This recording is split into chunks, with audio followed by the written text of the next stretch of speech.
வணக்கம் சார், எப்படி இருக்கீங்க? நல்லா இருக்க நிகழ். நீ எப்படி இருக்கீங்க? நல்லா இருக்கு, ஃபர்ஸ்ட் கிளாஸா இருக்கு. அட்வான்ஸ் வாழ்த்துக்கள். 26ஆம் தேதி ரத்னம் வெளியாகுது. ஆமா, உலகமெங்கும் உங்களோட 17வது படம். ஆமா. தொடர்ந்து ஹிட் மட்டுமே கொடுத்துட்டு இருந்தீங்க, அடுத்த கட்டத்துக்கு போக போறீங்கன்னு எல்லாரும் சொல்றாங்க. அட்வான்ஸ் வாழ்த்துக்கள்.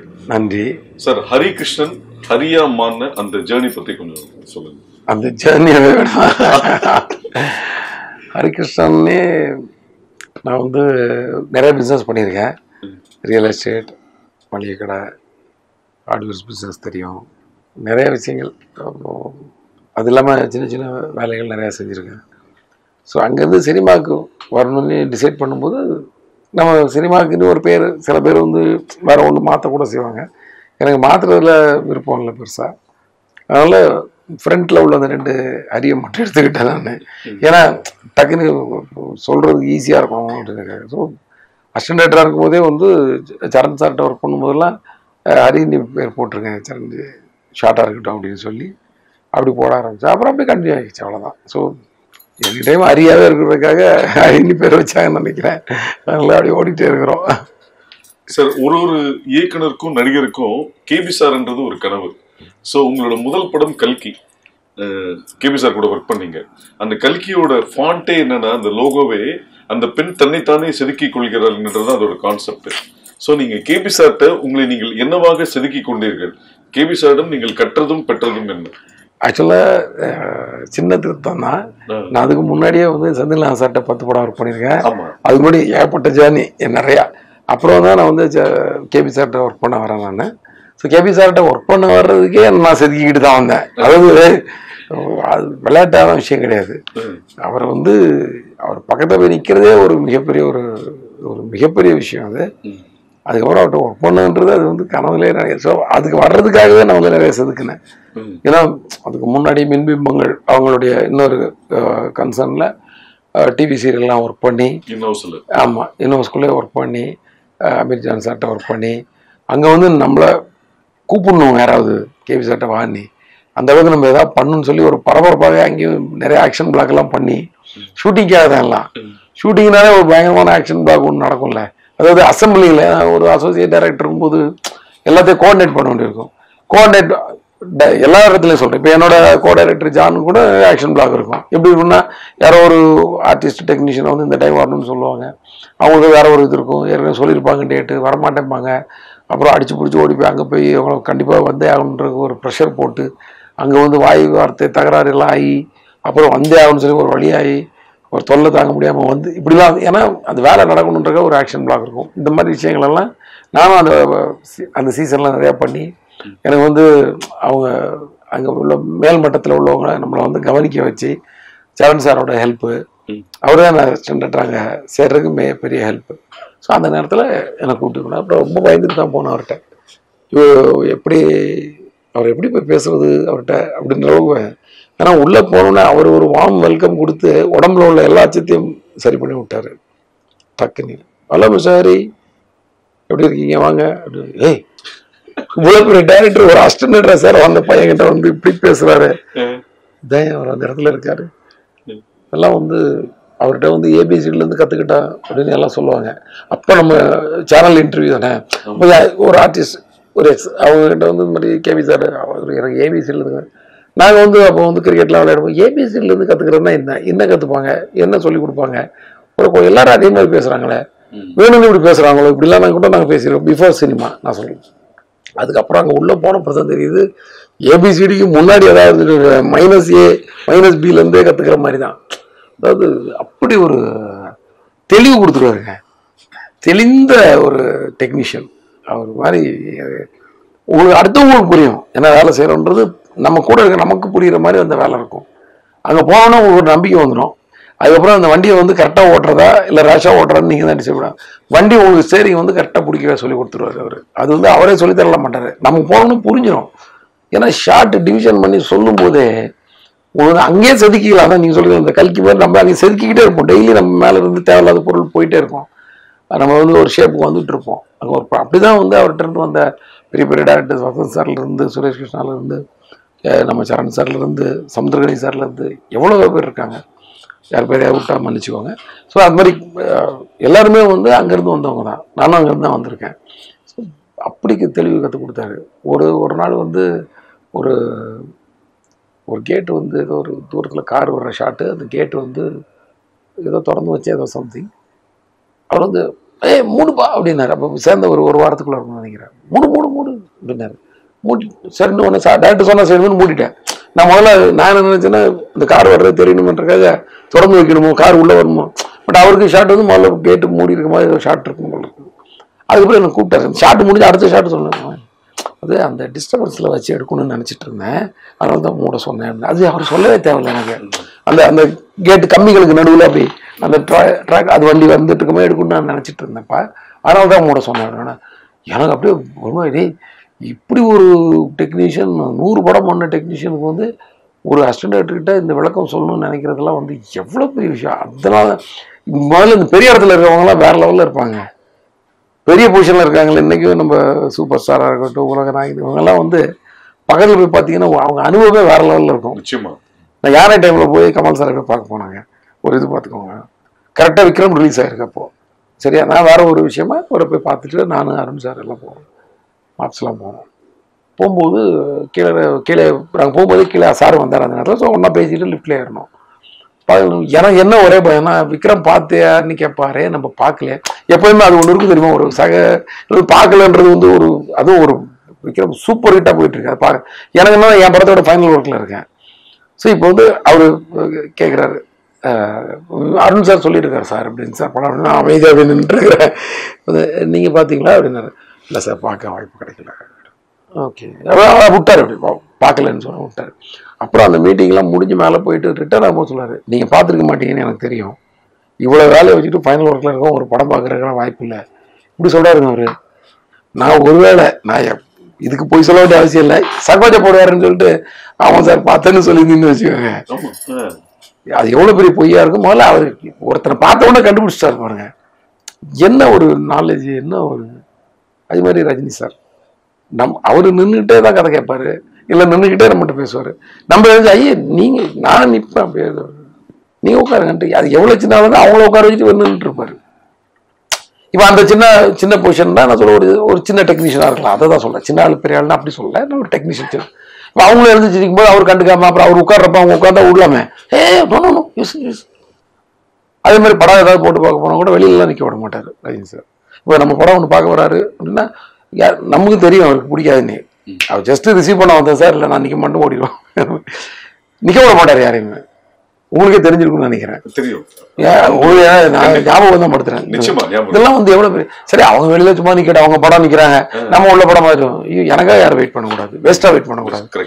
அவங்க எல்லாம் தான் அந்தந்த இடத்துல இருக்கிறாங்க. அதுவும் அவங்க 2 பேருமே வந்து கேபியோட படைப்பு மிகப்பெரிய ஒரு, ஏன்னா பயங்கரமான ஒரு பிளாஷ்பேக் அதெல்லாம் எடுத்துட்டு ஐயோ இங்க பேசுறதுக்கு அவ்வளவு இன்ட்ரெஸ்டா இருக்கு.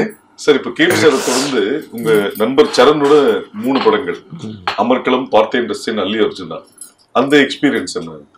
இல்லை, இப்போ சரண் சார்கிட்ட வந்து அது வேலை மாதிரியே இல்லை, அது வந்து ஒரு பயங்கர ஒரு ஜேர்னி. அது அந்த வாய்ப்பெல்லாம் வந்து யாருக்குமே கிடைக்குமா எனக்கு தெரியல. நான் ஏற்கனவே அசிஸ்டன்ட் டைரக்டர் ஜாப்பை வந்து அவ்வளோ இன்ட்ரெஸ்டாக என்ஜாய் பண்ணி பண்ணுவேன்.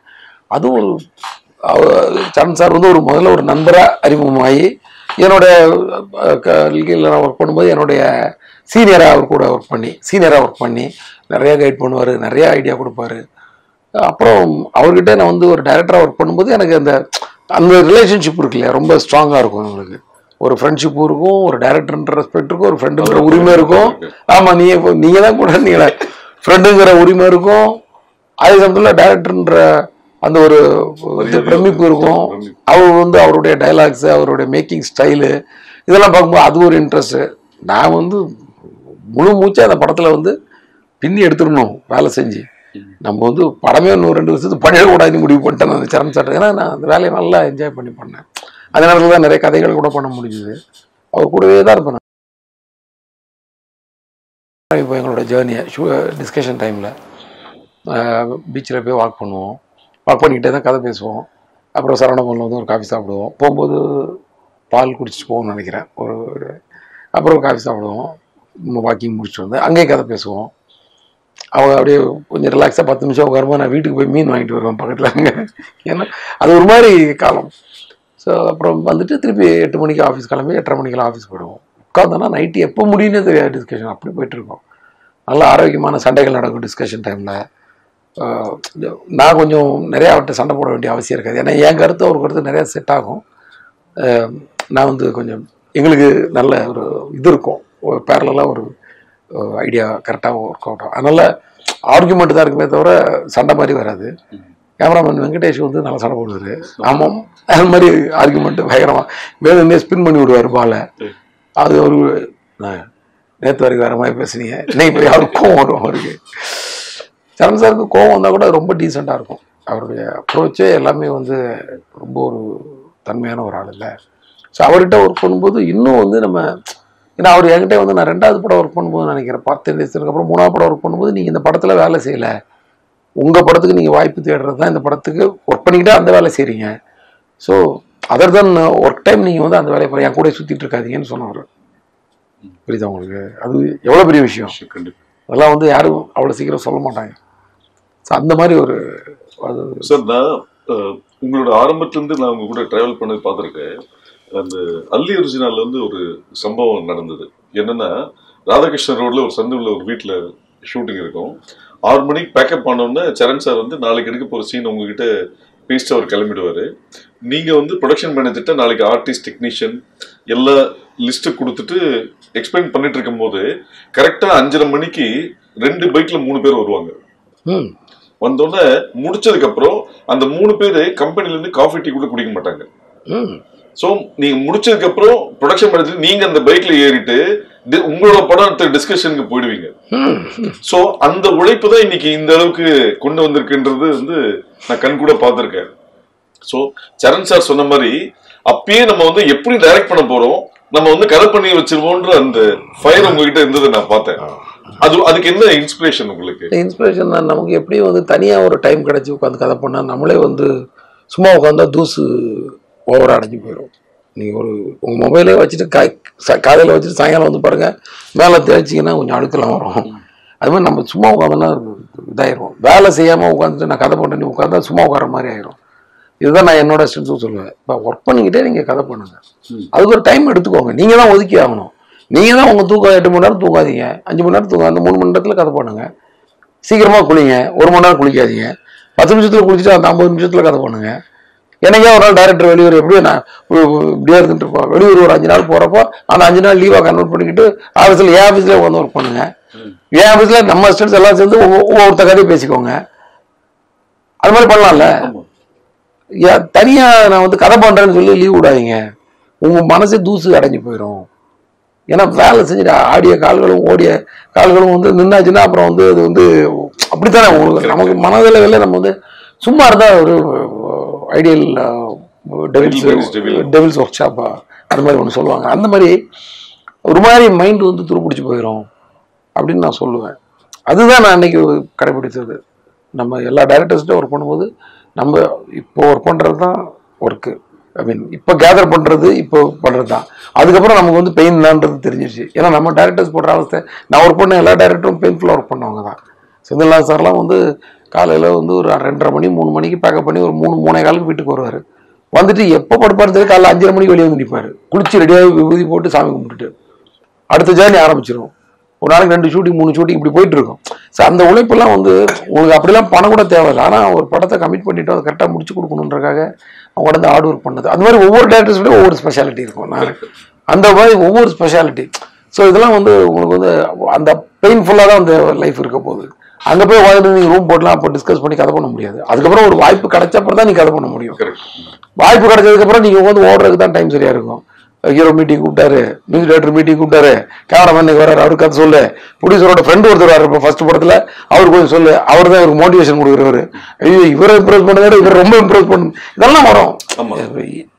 ஸோ இது மாதிரி இதுக்கே நேரம் சரியாக இருக்கும். ஐயோ இந்த ஹீரோயின் கிடைச்சா நல்லா இருக்குமே, ப்ரொடியூசருக்கு பட்ஜெட் இருக்குமா, அந்த ஃபர்ஸ்ட் படத்தில் கடந்து பரிதவிப்போம்ல, அது எப்போவுமே நமக்கெல்லாம் இருக்கும். இந்த படத்துக்கு யார் வர போகிறா, ஐயோ கரெக்டாக இருக்கணுமே, நடிக்க தெரியணுமே, டைலாக் பேச தெரியணுமே, நிறைய டைலாக் எழுதி வச்சுருக்கோம். ஒருவேளை லாங்குவேஜ் தெரியாத பொண்ணை போட்டால் டைலாக் கற்றுக் கொடுக்குறதுலே நம்ம டைம் போயிடும். அப்புறம் பர்ஃபார்மன்ஸுக்கு டைலாக் கற்றுக் கொடுத்து வர்றதுக்குள்ளே சீன் முடிஞ்சு போயிடும். அப்போ நம்ம காம்ப்ரமைஸ் பண்ணி ஷார்ட் எடுக்கணும். இப்படி நிறைய விஷயங்கள் கடந்து நம்ம போராடிக்கிட்டே இருக்க போறோம். இது மாதிரி ஆர்ட் டிபார்ட்மெண்ட் எடுத்து அது ஒரு போராட்டம், காஸ்டியூம் எடுத்து அது ஒரு போராட்டம், லொகேஷன் போராட்டம், மேனேஜர்ஸ் கிட்ட போராட்டம், இப்படிதான் இருக்க போகுது. ஆனா இதுக்கு முன்னாடி நீங்க ஷோல்டர்ல சுமக்கிறப்போ, தலையில சுமக்கிறதுக்கு ஒரு டைரக்டர் இருக்காரு, தோல்ல சுமந்துட்டு இருப்பீங்க உங்க வேலையை. அது கொஞ்சம் கம்மி, மண்டையில சுமக்கிறத விட. அந்த நேரத்துல தான் நீங்க கதை பண்ண முடியும். அந்த நேரத்துல நீங்க உங்களோட படையை நல்ல சேனையை திரட்டி வச்சுக்க முடியும். அந்த டைம் தான். அதனாலதான் நான் கேபி சார்ட்ட ஒர்க் பண்ணோன்னே நான் ஆக்சுவலா ரொம்ப முன்னாடியே படம் பண்றதால எனக்குலாம் வாய்ப்பு கூட கிடைச்சிது, கதை சொல்றதுக்குலாம் வாய்ப்பு கிடைச்சிது. நான் அவாய்ட் பண்ணிட்டேன் அந்த டைம்ல. நான் ஒரு 93 வள்ளிலாம் ஒர்க் பண்ண டைம்லலாம் கூட எனக்கு நிறைய என்னோட ஃப்ரெண்ட்ஸ் நிறைய பேர் கதை சொல்ல போவாங்க. இப்போ நிறைய கம்பெனியில் கதை கேட்பாங்க தெரியுமா, கியூவில் உட்காந்து கதை சொல்லலாம் எல்லாம். அப்படி இருந்துச்சு நிறையா. அது சூப்பர் குட்லாம் கியூவில் இருந்து கதை சொல்லுவாங்க. அதே மாதிரி வாய்ப்பு கொடுத்துட்டு இருப்பாங்க. அவங்கெல்லாம் சூப்பர் குட் சௌத்ரி சார்லாம் one of the best producer, one of the producer. அத்தனை பேருக்கு வாய்ப்பு. என்ன தைரியம் பாருங்க, டிசைடிங் கெப்பாசிட்டி. இந்த படம் நம்ம எடுக்கலான்ற ஒரு புது டைரக்டர் நம்பி எடுக்கிறது, இந்த மாதிரி விஷயங்கள். அந்த டைம்ல நான் என்ன பண்ணேன், அவாய்ட் பண்ணிக்கிட்டேன். வேண்டாம், கொஞ்ச நாள் நல்லா கற்றுப்போம், நமக்கு அவசரம் இல்லை. ஏன்னா இது அதுக்கப்புறம் நம்ம கற்றுக்க முடியாதுன்னு நினைக்கிறேன். வாத்தியார வேஷம் போட்ட பிறகு நம்ம கற்றுக் கொடுக்க வேண்டிய கட்டாயத்தை வந்துடுவோம். அதுக்கப்புறம் நம்ம கற்றுக்கிறதுக்கு ரொம்ப கஷ்டமாயிடும், டைம் இருக்காது அப்படின்ட்டு தான் நான் உட்காந்துட்டு இருந்தேன். அதில் தான் எனக்கு கேபி சார்ட்ட வாய்ப்பு கிடைச்சிது. ஸோ கேபி சார்ட்ட சரம் சார்ட்ட வரும்போது கேபி சார்கிட்ட கற்றுக்கிட்ட உடனே ஐயோ இது நம்ம கரெக்டாக போய் லேண்ட் ஆகணும் அப்படின்னு சொல்லி நான் டிசைட் பண்ணி சைலண்டாக இருந்துட்டேன். வாய்ப்பே தேடி ஆக்சுவலாக ரொம்ப அலையலை. நான் அசிஸ்டன்ட் டைரக்டராக ஒர்க் பண்ணுறது தான் நிறைய வாய்ப்பு தேடி அலைஞ்சேன். டைரக்டர் வாய்ப்புன்றது எனக்கு ரொம்ப கொஞ்சம் சுலபமாக கிடைச்சின்னு கூட சொல்லலாம். ஏன்னா நான் பெரிய டைரக்டர்ஸ் கூட, பெரிய ஹீரோஸ் கூட, பிரசாந்த், சிம்ரன், இந்த காம்போவில் நான் ஒர்க் பண்ணிட்டு இருந்தேன், பார்த்தியன் ரைசன். ஸோ அவங்களாம் பேசும்போது வாட் நெக்ஸ்ட் சாரி அப்படிலாம் ஒரு ஃப்ரெண்ட்லியாக பேசும்போது, உங்களுக்கு இப்படி ஒரு சீன் எப்படி இருக்கு சிம்ரன், இந்த மாதிரி ஒரு சீன் எப்படி இருக்கு, சரி நைஸா பிரசாந்த், இப்படிலாம் அவங்க கூட பேசிட்டு இப்படி எனக்கு இதுக்கெல்லாம் இதெல்லாம் எப்படி நடந்துச்சுன்னா, சரண் சார்ன்ற ஒரு மனிதர் அவர் நண்பனா இருந்ததுனால தான். இல்லை இன்னொருத்தராக இருந்தால் இவ்வளோ ஈஸியாக நம்ம எல்லார்கிட்ட பழக முடியாது. பரத்வாஜ் சார்கிட்ட என்ன ஹரி என்ன பண்ணுறீங்க, அடுத்து என்ன பண்ண போறீங்க, எவ்வளோ நாள் ஒர்க் பண்ணுறதா உத்தேசம், சார் நீங்கள் தான் எனக்கு மியூசிக் பண்ணு இப்படி சொல்லுவீங்க, அப்புறம் ஓடி போயிருவீங்க நீங்கள். அப்படி சார் இன்னைக்கு டியூன் போடுங்க சார் அப்படின்னு ஏதாவது ஒரு ஜாலியாக இப்படி இந்த காம்போவில் தான் நான் போய் படம் பண்ணேன்.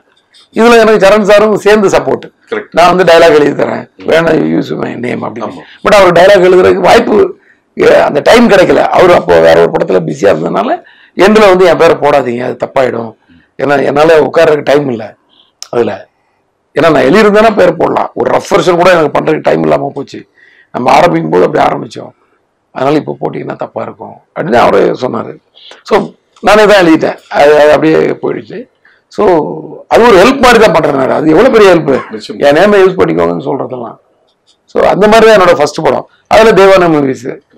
துரை சார் நமக்கு ஒரு காட்ஃபாதர் மாதிரி தான் அவரு.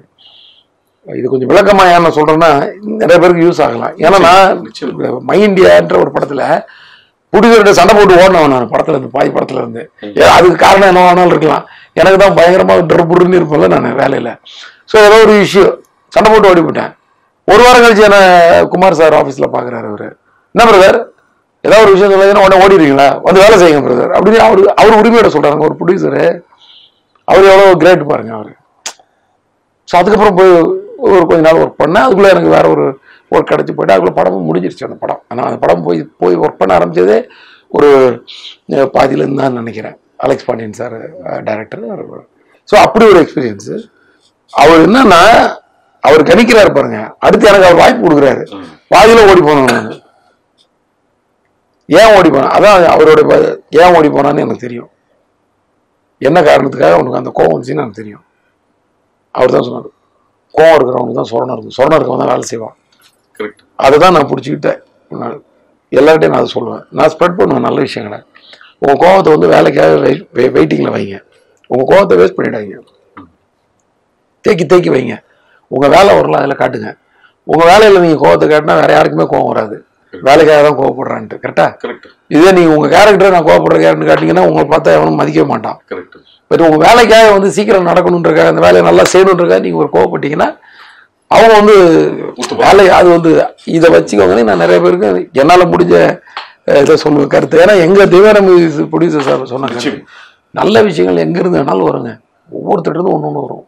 எனக்கு அவர் தான் வாய்ப்பு கொடுத்தாரு, வாய்ப்பு மட்டும் கொடுக்கல, அந்த படம் அவரே ஒரு கிரியேட்டிவ் ப்ரொடியூசர் தான், ரொம்ப வந்து இன்வால்வ் ஆகி பண்ணுவார் எல்லா படத்துலையும்.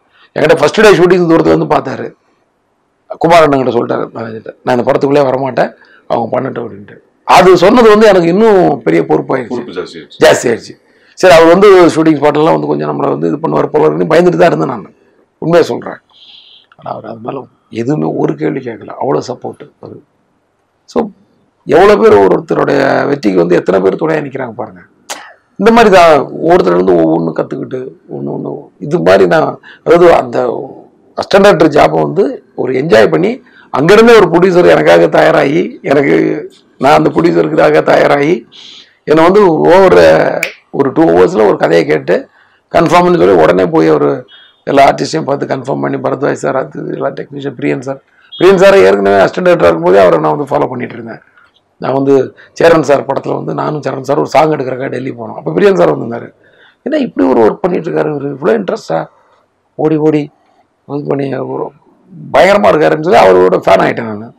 ஸோ அவரை பார்க்கும்போதெல்லாம் எங்கேயாவது அடிக்கடி மீட் பண்ணுவேன், அவர்கிட்ட ஏதாவது ஒரு கதை சொல்லுவேன், சீன் சொல்லுவேன், சாங் சிச்சுவேஷன் சொல்லுவேன். நான் சொல்கிறது படம் பண்ணுறதுக்கு முன்னாடி. அப்போ அதில் வந்து மைனஸ் ப்ளஸ் எல்லாம் சொல்லுவார். ஸோ ஃபஸ்ட் படம் பண்ணும்போது ஒரு பண்ணுன்னு நினைப்பேன். ஆனால் நான் வெங்கடேஷ் கூட தான் போகிறதா பிளான் பண்ணியிருந்தேன். அப்படி தான் இருந்துச்சு அந்த தருணம். ஆனால் அவர்கிட்ட ஒர்க் பண்ணணும்னு ஆசைப்படுவேன், இப்படி இருந்துச்சு. அதுக்கப்புறம் அவர் ஃபர்ஸ்ட் படத்துக்கு அவரே வந்தார். ஏன்னா வெங்கடேஷ் வந்து சரண் சார் படத்தில் பிஸி ஆகிட்டார் அந்த ஜெமினியில். ஸோ நான் வந்து பிரியன் சார், அப்போ அடுத்த சாய்ஸ் எனக்கு பிரியன் சார் தானே ஒர்க் பண்ணேன். அவர் பிரியன் சார் வந்து வேலையில் வந்து ரொம்ப டார்ச்சர் பண்ணுவார். அவர் நாங்கள் வந்து எல்லாரும் நினைப்பாங்க 15 படம் ஒன்றா ஒர்க் பண்ணியிருக்காங்க, ரொம்ப ஒற்றுமையாக இருந்துப்பாங்க போல இருக்கு ஸ்பாட்லன்னு. நிறைய சண்டை தான் போடுவோம் நாங்கள். அதுதான் எனக்கு ரொம்ப பிடிக்கும். அதுதான் சொல்லுவேன், கதிர் ஆர்டிஸ்ட் நம்ம வந்து வேலைக்காக சண்டை போடுற வரைக்கும் அதுக்கு வந்து 6 மணிக்கு மேலே கிடையாது. 6 மணிக்கு மேலே நீங்கள் சண்டை போட்டால் தான் அது ரிஃப்ளெக்ட் ஆகும். வேலையில் சண்டை போடுறது அது இந்த சண்டைன்றது வந்து ஒரு ஆர்குமெண்ட், ஹார்ஷ் ஆர்குமெண்ட்ஸ், அவ்வளோதான். சண்டைன்றது கத்தி எடுத்துட்டு அந்த சண்டை ஹார்ஷ் ஆர்குமெண்ட்ஸ். நான் டைரக்டர் நான் சொன்னதுதான் எல்லாம் செஞ்சாகணுன்றதெல்லாம் வந்து அப்படி கிடையாது. அது வந்து கன்சிடர் பண்ணணும், இது பண்ணணும். அவங்களுக்குன்னு ஒரு உரிமை இருக்குது, அவங்களுக்குன்னு எல்லா டெக்னீஷியனுக்கும் இருக்குல்ல, எல்லாத்தையும் நம்ம இம்ப்ளிமெண்ட் பண்ணணும். அப்படிதான் நாங்கள் ஒர்க் பண்ணோம். பட் இன்னைக்கு அவரை மிஸ் பண்ணுறோம். அவரை எவ்வளோ பெரிய கிரேட். இப்போ உங்ககிட்ட நிறைய அசிஸ்டன்ட்ஸ் அசோசியேட்ஸ் வந்து சீன் சொல்றதுக்கோ டிஸ்கஷன்ஸ்க்கோ இன்னும் தொடர்ந்து அவங்களுக்கு சப்போர்ட் பண்ணிட்டு இருக்கீங்க. ஸோ நீங்க ஒரு அசிஸ்டன்ட் டைரக்டர் வந்து கஷ்டப்பட்டதுனால கஷ்டப்படுறவங்க திறமையானவங்களை கூட வச்சுட்டு பிளான் பண்ணுன்றது கான்செப்டா இல்ல? எனக்கே வந்து தன்னை கொண்டே ஒரு 12 பேர் வேணும் எனக்கு டெய்லி டிஸ்கஸ் பண்றதுக்கு. இப்படி சுத்தி உட்கார்ந்தாதான் எனக்கு வந்து இப்படி வந்து பேனிங்ல வந்து கை தூக்குறதுக்கு வந்து இந்த பக்கம் ஒரு கருத்துக்கு வந்து 5 பேர் இந்த பக்கம் 7 பேர் அந்த பக்கம் கை தூக்கி சில விஷயம் ரொம்ப காம்ப்ளிகேட் ஆகி போயிட்டே இருக்கும். ஈவினிங் வரைக்கும் முடியவே வராது. கடைசியில் எப்போ இதை முடிச்சுக்கலாமா அப்படின்னு கேட்பேன்.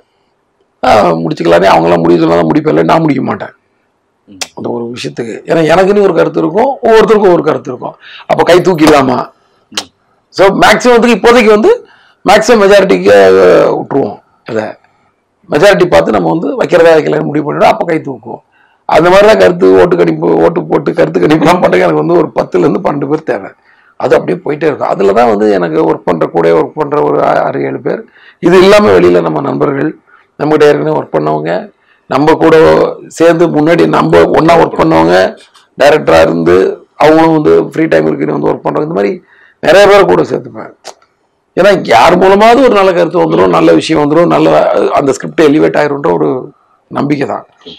அண்டு எங்கள் டிஸ்கஷன் வந்து ஓகேன்னு சொன்னால் யாருமே விட மாட்டாங்க. எதுக்கு நீ ஓகே சொன்ன காரணம் சொல்லுன்றது அது பெரிய பாயிண்டாக இருக்கும். அதனால யாரும் உடனே ஓகேன்னு சொல்ல மாட்டாங்க. இது ரொம்ப வில்லங்கமாயிரும். அப்படிதான் இருக்கும் எங்கள் டிஸ்கஷன் நல்லா போட்டு பிசைஞ்சிருவாங்க போட்டு, அவ்வளோதான். அதுக்கப்புறம் ஸ்பாட்டில் போய் ரொம்ப இது பண்ண வேண்டிய எல்லா கார்னரும் பேசி மைனஸ் ப்ளஸ் பேசியிருப்போம். ஸோ ஸ்பாட்டில் ஒரு சின்னதாக ஒரு டெவலப்மெண்ட், அந்த மேக்கிங்குரிய ஸ்ட்ரெயின் தான் அதிகமாக இருக்குமே தவிர அங்கே போய் திருப்பி ப்ரிப்பரேஷன் ஒன்று இருக்காது. ஆல்ரெடி ப்ரிப்பேர் ஆகி எல்லாமே ரெடியாக இருக்கும். ஜஸ்ட் தாளிசம் பண்ணி எடுக்கணும், ஜஸ்ட் ஃப்ரை பண்ணி எடுக்கணும், மற்ற எல்லாம் மசாலா போட்டு எல்லாம் ரெடியாக வச்சிருக்க மாதிரி தான் இருக்கும் மேக்ஸிமம். சார், ரத்னம் யாரு? ஹரியோட இன்னொரு ரெப்ளிகாவா இல்லை சொசைட்டியில் ரத்னம் யாரு? ரிப்ளிகாலாம் என்னோட ரிப்ளிகாலாம் அப்படி கிடையாது. நான் யோசிக்கிற கேரக்டர் தான். நமக்கு வந்து ஒரு திடீர்னு ரோட்டில் ஒரு விஷயம் வரும்போது போய் அடிக்கணும்னு தோணும் தெரியுமா? அதை நம்ம செய்ய முடியாது, யாருமே அதை செய்ய வேணாம்.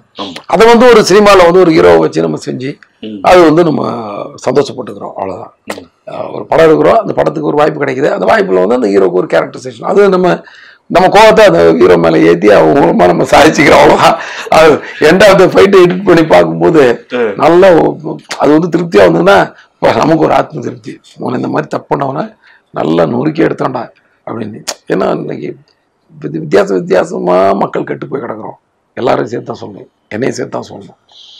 நான் ஒரு இடத்துல பார்க் பண்ணால் அதான் கரெக்டாக நடனு எனக்கு ஒரு இடம், நான் இன்னொருத்த பார்க் பண்ணால் அவன் தப்பாக பண்ணுறான்னு ஒரு ஜடம். இந்த மாதிரி இப்படி வந்து எல்லாரும் மனசும் வந்து ஒரு கசாமுசாமி. அதான் 60% எல்லாம் கெட்டு போயிட்டோம். ஒரு 40% மக்களால் தான் நாடு நல்லா போயிட்டு இருக்குது. ஸோ இப்போ இந்த 60% கெட்டு போச்சுன்னு சொல்றதோட ஒரு மாதிரி கன்ஃபியூஸ் ஆகி கிடக்கும், எது கரெக்டு தப்புன்னு. ஏன்னா நைட்டு 12 மணிக்கு சிக்னல் பகல்ல 12 மணிக்கு ஓடுற மாதிரி ஓடிட்டு இருக்குது. அவன் நிக்க தோணுமா சொல்லுங்க?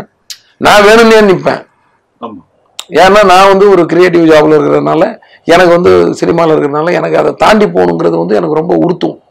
ஏன்னா நான் நியாயம் நிறைய பேசுறேன்ல, நியாயமா டைலாக் நிறைய எழுதுறதுனால சேர்றா விட்ற, நம்ம கவர்மெண்ட்டுக்கு அதை வந்து டைமிங்கையும் குறைக்க தெரியாது, அதை வந்து ஆரஞ்சு பண்ண மாட்டாங்க. நம்ம கவர்மெண்ட்னா நான் சொல்றது வந்து இது வந்து அதிகாரிகள்கிட்ட வருது.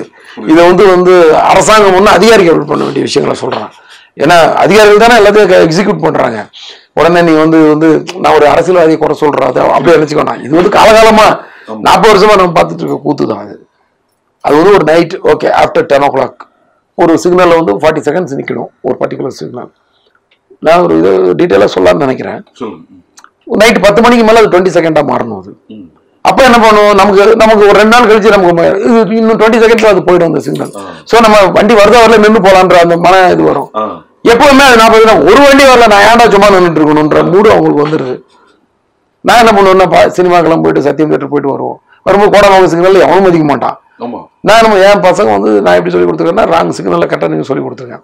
ஸோ இப்போ நான் நிற்பேன், நிற்கும் போது நிறைய பேர் நிற்காம போவாங்க. ஆனா யாராவது ஒருத்தர் நிற்பாங்க தெரியுமா, அப்போ நாங்க உள்ள கிளாப் பண்ணி போனாங்க. இப்போ நம்ம நின்றனால இன்னொருத்தர் வந்து நிற்கிறாரு, இதுதான் நமக்கு சக்சஸ். இவ்வளவு நேரம் நம்ம நின்னதுக்கு ஒரு 2 வண்டியை நிறுத்திட்டோம். ஸோ இவங்க வந்து ஃபர்தர் சிக்னல்ஸ்ல நிக்கிறதுக்கு வாய்ப்பு இருக்கு. இது மூலமா அது டெவலப் ஆகிட்டு. ஆனா அந்த கோவம் மட்டும் அடங்க மாட்டேங்குது நமக்கு. எந்த கோவம், அந்த சிக்னல் வந்து நைட்டு வந்து டைமிங்கை குறைக்கணும், இல்லைன்னா நீ ஆரஞ்சு சிக்னல் போட்டு சிக்னல் ஆஃப் பண்ணணும். ஆரஞ்சு சிக்னல்லாம் எல்லாருமே நின்று பார்த்துட்டு போகணும். அந்த டிசிப்ளின் நமக்கு வரணும். அவங்களுக்கு அந்த ஆரஞ்சு சிக்னல் கரெக்டா போடுற அளவுக்கு, அந்த பிளிங்க் ஆகிற அளவுக்கு போடுற அளவுக்கு அவங்களுக்கு ஒரு டிசிப்ளின் வரணும் அதிகாரிகளுக்கு. இது எதுவுமே மேட்ச் ஆகாம குழம்பி போய் கிடக்குறோம். இந்த குழப்பத்துல இருந்துதான் அந்த கதையை வருது. கோவத்துல அந்த கோவத்துல தான் சொல்றேன். நீ வந்து இருக்கிறது 20 அடி ரோடு, வண்டியோட அகலம் வந்து 6 அடி, ஆனா பார்க்கிங் 8 அடி தேவை. இந்த பக்கம் ஒரு 1.25 அடி வேணும், அந்த பக்கம் 1 அடி வேணும், இதெல்லாம் சேர்த்தா 8 அடி. 8 8 16 அடி போச்சு. நான் நடுவு 4 அடிக்கு பைக் தான் போக முடியும். ஒரு அவசரத்துக்கு ஒரு ஆம்புலன்ஸை கொண்டு போனேன். நான் ஒரு விஷயம் கேள்விப்பட்டேன். ஒரு பேஷண்ட்டை வந்து ஆம்புலன்ஸ் ஏற்ற முடியாம அங்கிருந்து துணியில போட்டு தூக்கிட்டு வந்திருக்காங்க, கிட்டத்தட்ட 200 மீட்டருக்கு. இந்த மாதிரி ரோட்ல ஃபுல்லா வண்டி போட்டுறாங்க. வண்டி ரோடு நம்ம போடுறதுக்கு தான் இருக்கு. அதுக்குள்ள வந்து ஒரு எத்திக்ஸ் இருக்கணும்ல. இதெல்லாம் வந்து என்னன்னா அந்த திமிரு பிடிச்ச கூட்டம் தான் அதெல்லாம் பண்ணுது. இதுல வந்து கொஞ்சம் ஒரு ஏமாளியான இருக்க கூட இதை கேட்க முடியாம அப்படியே அட்ஜஸ்ட் பண்ணி அப்படி கடந்து போயிடுறாங்க. நம்ம ரத்னம் என்ன பண்றான், கோவத்துல சொல்லி பார்த்தான் கேட்கல, பேசி பார்த்தான் மதிக்கல, நைட்டோ மொத்த வண்டி அடிச்சு உடச்சிட்டான். என்ன போலீஸ் அரெஸ்ட் பண்ணாலும் தானே 15 நாள் உள்ள போறேன், அதுக்கப்புறம் நான் சொல்லிக்கிறேன் அப்படின்னு சொல்லி இது மாதிரி ஒரு டேரிங் ஒரு கேரக்டர். ஏன்னா இவனுக்கு வந்து சொன்னா இவனுக்கு மண்டையில ஏறாது, அடிச்சு உடச்சிட வேண்டியதான். எவனோ ஒரு பொண்ணை வந்து அசிங்கப்படுத்தினா போய் கையை உடச்சிடணும் அவனை. அதுக்கப்புறம் நம்மளை பண்ண பண்ணிக்கட்டும். ஏன்னா அவனு என்ன பொறுக்கிம்பாங்க, ரவுடிம்பாங்க, போலீஸ் வச்சு உதைப்பாங்க, பரவாயில்ல. ஆனா நான் அது வந்து அதுக்காக போயிட்டு நான் போய் சும்மா போய் என்ன காரணம்னு கேட்டுட்டு இருக்க ஆள் கிடையாது. மௌனவனுங்கெல்லாம் கையை உடச்சாதான் நீ எல்லாம் திரும்ப நீ கோவப்படுற ஆளு. இது வந்து நான் ஒரு எக்ஸாம்பிளுக்கு சொல்றேன். இப்படி ஒரு கோவப்பட்டு வந்து அவன் ஒரு எந்தெந்த பிரச்சனையை டீல் பண்றாரு. சமூகத்துல நிறைய பேர் கோவத்தோட இருக்காங்க, ஆனா கடந்து போயிடுறாங்க.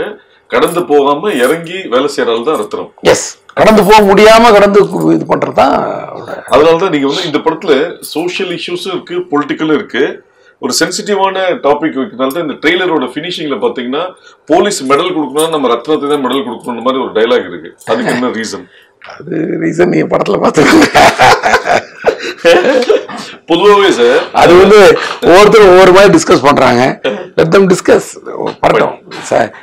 அவங்க ஒரு ஐடியாவோட வரட்டும், அவங்க ஐடியாவும் படமும் மேட்ச் ஆகுதானே மக்கள் ஒரு த்ரில் தானே. நம்ம ஒரு படம் இந்த படம் இப்படி இருக்கும்னு நினைச்சு வருவோம், அதே மாதிரி இருந்தாலும் ஒரு இன்ட்ரெஸ்டா இருக்கும். இல்லாம உள்டா டேய் நம்ம இது நினைச்சு இப்படி ஒண்ணு இருக்கு அப்படி அதை விட்டுருவோமே, நம்ம உடச்சு விடுவேன். நீங்க ஒரு விஷயம் முன்னாடி சொன்னீங்க, தெரியாத விஷயத்த தகவலா சொல்றதை விட தெரிஞ்ச விஷயத்த டிஃபரெண்டா சொன்னாதான் இன்ட்ரெஸ்டிங்கா இருக்குன்ற மாதிரி ஒரு தகவல். அது என்ன, இந்த நிறைய மீம்ஸ் எல்லாம் பார்ப்பேன் நான், அந்த வலைபேச்சு அது விஷயங்கள். அதுல வந்து புது கருத்துலாம் எதுவுமே இருக்காது. முன்னாடி கல்கண்டின்னு ஒரு புக் இருக்கும் தெரியுமா, அந்த புக்ல வந்து நிறைய தகவல் புது புது தகவலா இருக்கும். அது ஒரு இன்ட்ரெஸ்ட். அதுதான் ஓ ஜப்பான்ல வந்து இப்படி ஒண்ணு இருக்கா, இப்படி ஒரு புல்லட் ட்ரெயின் இருக்கா அந்த காலத்துல, இன்னும் பாரிஸ்ல வந்து இப்படி ஒரு ஈஃபில் டவர் இருக்கா, ஏதோ இந்த மாதிரி பொது விஷயங்கள் நிறைய, இல்ல எங்கேயா நடந்த விஷயங்கள் சம்பவங்கள், இந்த மாதிரி ஒரு சம்பவம் நடந்தது, இது மாதிரிலாம் நிறைய விஷயங்கள் இருக்கும். அது ஒரு இன்ட்ரெஸ்ட். ஆனா இப்ப இருக்கிற வலைப்பேச்சு வந்து தெரிஞ்ச விஷயங்களை ஞாபகப்படுத்துறது தான் நிறைய இருக்கு. புது தகவல்ன்றது ரொம்ப 10% தான் இருக்கு. அந்த 90% தெரிஞ்ச விஷயங்களா இருக்கு நமக்கு. ஆனா அது ரொம்ப இன்ட்ரெஸ்டா இருக்கு. என்னன்னா ஆமா இல்ல நம்ம கொஞ்சம் மறந்துட்டோம்ல, இப்படி ஒண்ணு இருக்குல்லன்னு ஞாபகப்படுத்திக்கிற மாதிரி இருக்கு. அதை தான் நான் சொன்னேன். இன்னைக்கு நம்ம சினிமாவில் சொல்ற எல்லா விஷயங்களும் வந்து மக்களுக்கு தெரியாத விஷயங்கள் கிடையாது. டிராஃபிக்ல வந்து ஒழுங்கா நின்று போகணுன்றது ஒன்றும் தெரியாத விஷயங்கள். நம்ம எப்படி அதை சொல்றோம்ன்ற இன்ட்ரெஸ்ட் தான் அங்க. அதுதான், அது புது தகவல் கிடையாது, தெரிஞ்ச தகவல். அதை வேற மாதிரி சொல்லியிருக்கிறோம். நான் வந்து ஒரு எக்ஸாம்பிளுக்கு, சப்போஸ் அந்த பூஜையில வந்து ஹீரோ கிட்ட வந்து ஹீரோயின் கேட்பாங்க.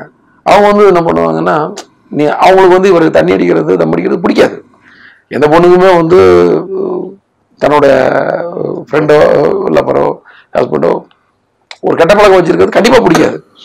ஆனா நம்ம லவ் பண்றோன்ற ஒரு இதை வச்சுக்கிட்டு, என்ன அந்த ஒரு கிரிப்பை வச்சுக்கிட்டு வடவர் அந்த இதை வச்சுக்கிட்டு அவரை வந்து ரூல் பண்ணுன்றதும் அவளுக்கு பிடிக்காது. ஏன்னா நான் லவ் பண்ணுன்றதுக்காக நான் உடனே உன்னோட உரிமை எல்லாத்துல தலையிடணும்னு நினைச்சிடக்கூடாதுன்றது.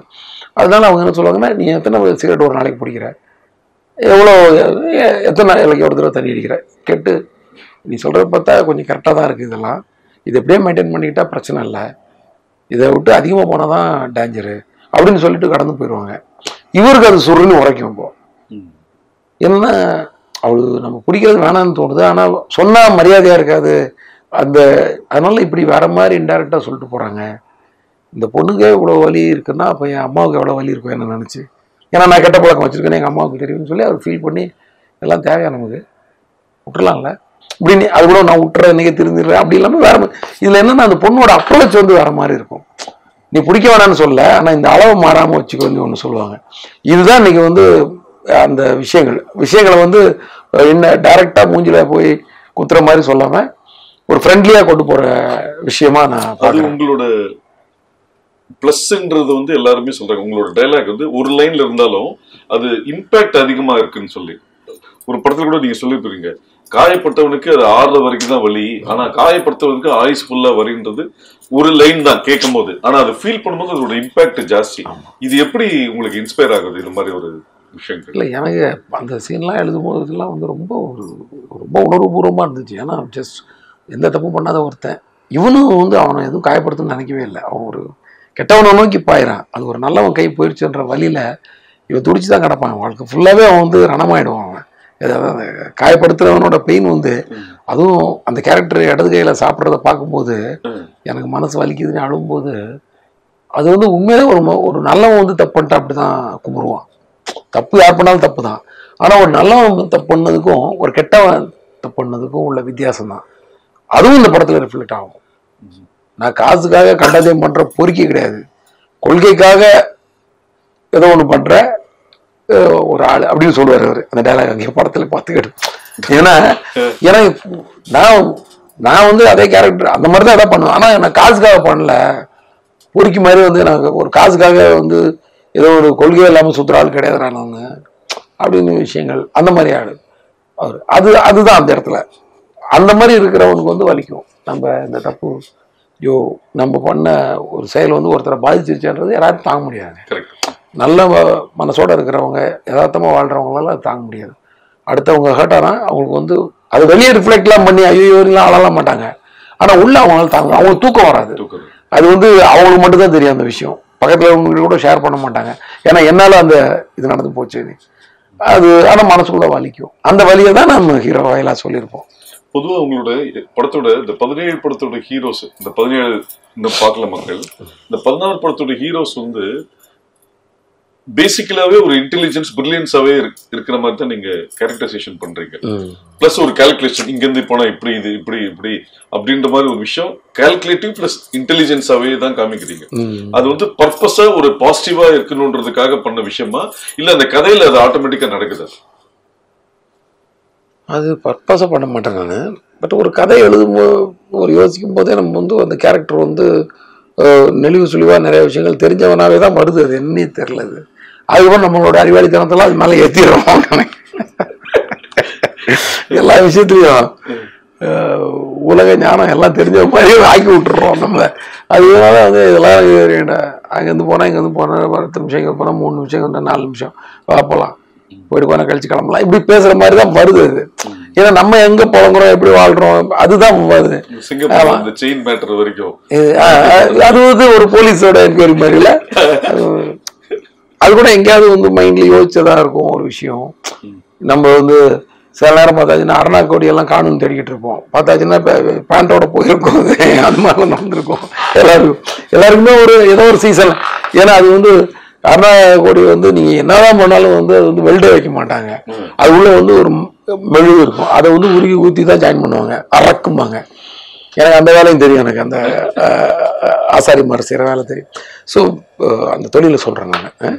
ஸோ அந்த வேலை எனக்கு தெரியும். அது இப்போ என்னன்னா எனக்கே ஒரு நாள் கண்டிப்பாக கலந்துக்குவோம், எனக்கே ஒரு நாள். அது வெள்ளிங்கிறதுனால அது வந்து கலந்துக்கிட்டாலும் யாரும் ரொம்ப பண்ணுவோம். ஏன்னா வெள்ளிலாம் அப்போ வந்து கிராமம் வந்து 12 ரூபா இருந்தது, 20 ரூபாய்கள் இருந்துச்சு. இப்போ ரொம்ப அதிகமாகிடுச்சு நினைக்கிறேன். ஸோ அதனால் அப்படி தான் அறக்காத இருக்க ரெண்டு இருக்காது. அது கன்ஃபார்மாக ஒருத்தர் காணாம போகும். பார்த்தாச்சுன்னா அது வந்து வேஸ்டில் வைக்க ஒருத்தர் மாட்டிக்கிட்டு இருக்கோம், இல்லைன்னா நாட்டில் மாட்டிகிட்டு இருக்கோம். இது மாதிரி விஷயங்கள் தான் அதில். அது இப்போ நைட்டில் தான் இருக்கும், போய் எடுத்துப்பாரு அப்படின்னு சொல்லுவார்.